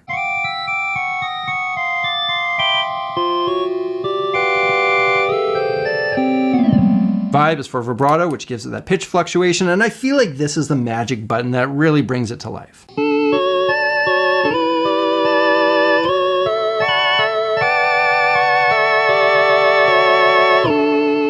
And then we have the octave button, which takes everything down the octave. And then to run this thing, we also need these two very important components. We've got the unique multi-prong cable, which goes from the guitar into this massive stomp box thingy, which I guess is the power supply, as well as a volume pedal. And then it converts the signal into a 1/4-inch cable, which goes into your amp. And so now that you understand how this whole contraption works, let's have some fun with this weird guitar. And as well as being a guitargan, it also is a fully functioning guitar. Let's see how it sounds if I combine the guitar with the organ sound.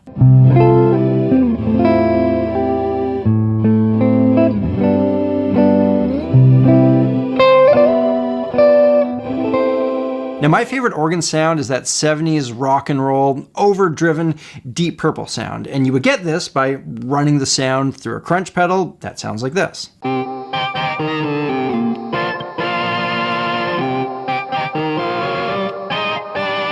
Now organs and Leslie spinning speakers go hand in hand, and guess what? I've actually got a spinning speaker system that my dad made, and the way that this works is there's a speaker projecting the sound downwards, and then this spinning baffle pushes the sound in different directions, and when you pair the spinning speaker with the guitargan, you get something pretty awesome.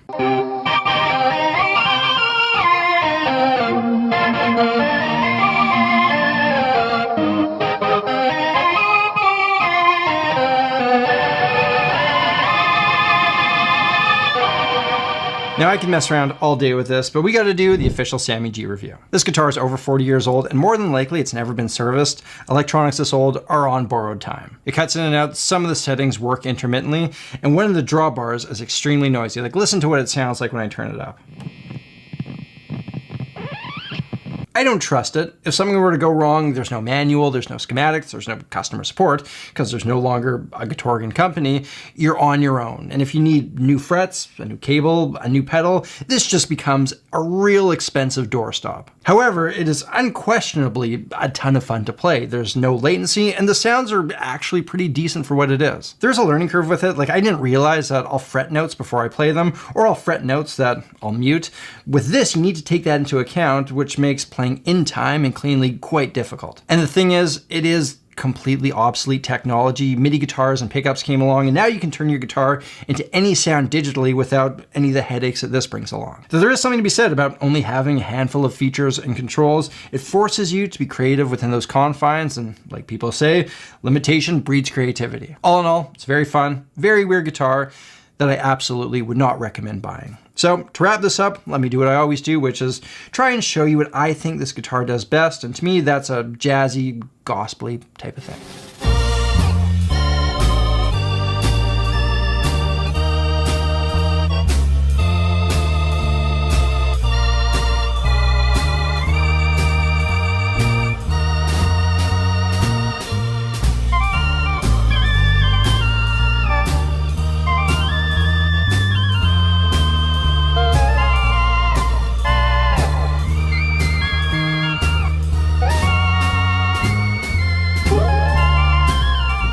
Ladies and gentlemen, there you have it, the MCI B35 Getorgen, another one of the world's weirdest guitars. Remember, today's the last day of the holiday sale over my course platform. You get any course, any bundle, 50% off when you use promo code XMAS23 at checkout. We're not going to be doing a sale like this for quite some time, so get that while the getting's good. You can find more information at samuraiguitartheory.com. Links are in the description. And of course, a great way to support the channel is picking up some of that Sammy G merch, like the guitar playing Transformer t-shirt that I've got on right here. Got a bunch of t-shirts, bunch of different designs, all available at shopsamuraiguitarist.com. Thank you all for watching, and of course, look after yourselves, look after each other, look after the planet. I'm Samurai Guitarist, and I'll see you again soon. Damn, he's got some cool t-shirts. Those are some cool Excellent t-shirts. fun as always. I would wear one. Yeah. So would I. And you know, definitely, you know. Oh yeah, I was gonna say a fun instrument. Definitely didn't recommend to buy. Like you said, you know, a lot of different reasons for that. You know, it's like getting an old car. It's like, you know, can't quite get the parts for it and all that, but definitely looked fun to play. And it reminded me a little bit, the fretting of it reminded me a little bit of like the Chapman stick, as far as you don't have to fret with one hand and pick with the other. You're just fretting and getting the sounds activated that way. Yeah, and it's cool. It's cool to hear an organ like approached by a guitarist, because the way that you play a guitar with an organ sound gives that really like smooth sound, slides. Absolutely. Some of that has to do with the way it's triggering on there, you know, because each fret, as you're sliding up there, you think, you know, as the string makes contact with each additional fret, it's like, you know, changing the note to the next one. And I wonder how the wiring on all that, how, you know, reliable it would all be and all that. But that's one of those things that, you know, a very unique, interesting instrument to check out. Well, and a good combination with the organ sound. To his advice and point, like nowadays it's nice to know about that for its sound and how you could reproduce that sound with today's MIDI guitars. You just have to do some sound massaging, patch management, layering to get the same sound without like the troublesome old school hardware. Exactly. That's the key. But very cool anyway, and fun to check out. Yeah, he is always a fun channel to go visit. Like these weird guitar videos that he does, like I could go through the whole series. If I have to check with him if it would be cool. I would love to do just like a weird guitar night and spotlight like some of the best ones in there. There's so many cool. The last one might have been the first time we actually found him too. He had the MIDI guitar, one of the old Casios from like back in the 80s, which I wanted so bad when they came out. Nice. Yeah. But he covers like any unusual guitar that's ever come out. Somehow he gets his hands on them. Nice. Yeah, that's good. Got to be able to have access. You know, having a solid channel like that definitely helps out. And good resource for everybody. For guitarists who are looking to expand, you know, their skills, his lessons and his videos on technique surpass most YouTube guitar channels at Samurai Guitarist. Yep, an excellent approach. The sensei. Thank you, sensei. And I think we're going to call it there for tonight. Always a pleasure. Another evening of talking shh IT with Glenn and Tony. Thanks, everybody. Good night, everybody. Catch y'all next time. Workstations and music tools, we explore theory, gear and MIDI too. How to arrange, compose, and the art of arranging. Taking a look at AI and how the times have changed. On a PC or a Mac and even with a mobile device, we'll be talking about it all every Thursday night. From software to plugins and synths that entice. Dive deep into tech and let creativity take flight. Talkin IT. We're talking IT. Come and join in and have some fun. It's highly educational with a lot to learn. From bedroom producers to seasoned pros, we're breaking it down so knowledge grows. Whether you're a DJ or a beat making wizard, we got the tips tips and tricks to make your sound sizzle. Mixing and mastering, that's our jam. With the tutorials and tips on how much rev. Get the best quality from your setup and gear. Tune in every week and lend us your ear. We're talking IT. Come and join in and have some fun. It's highly educational with a lot to learn.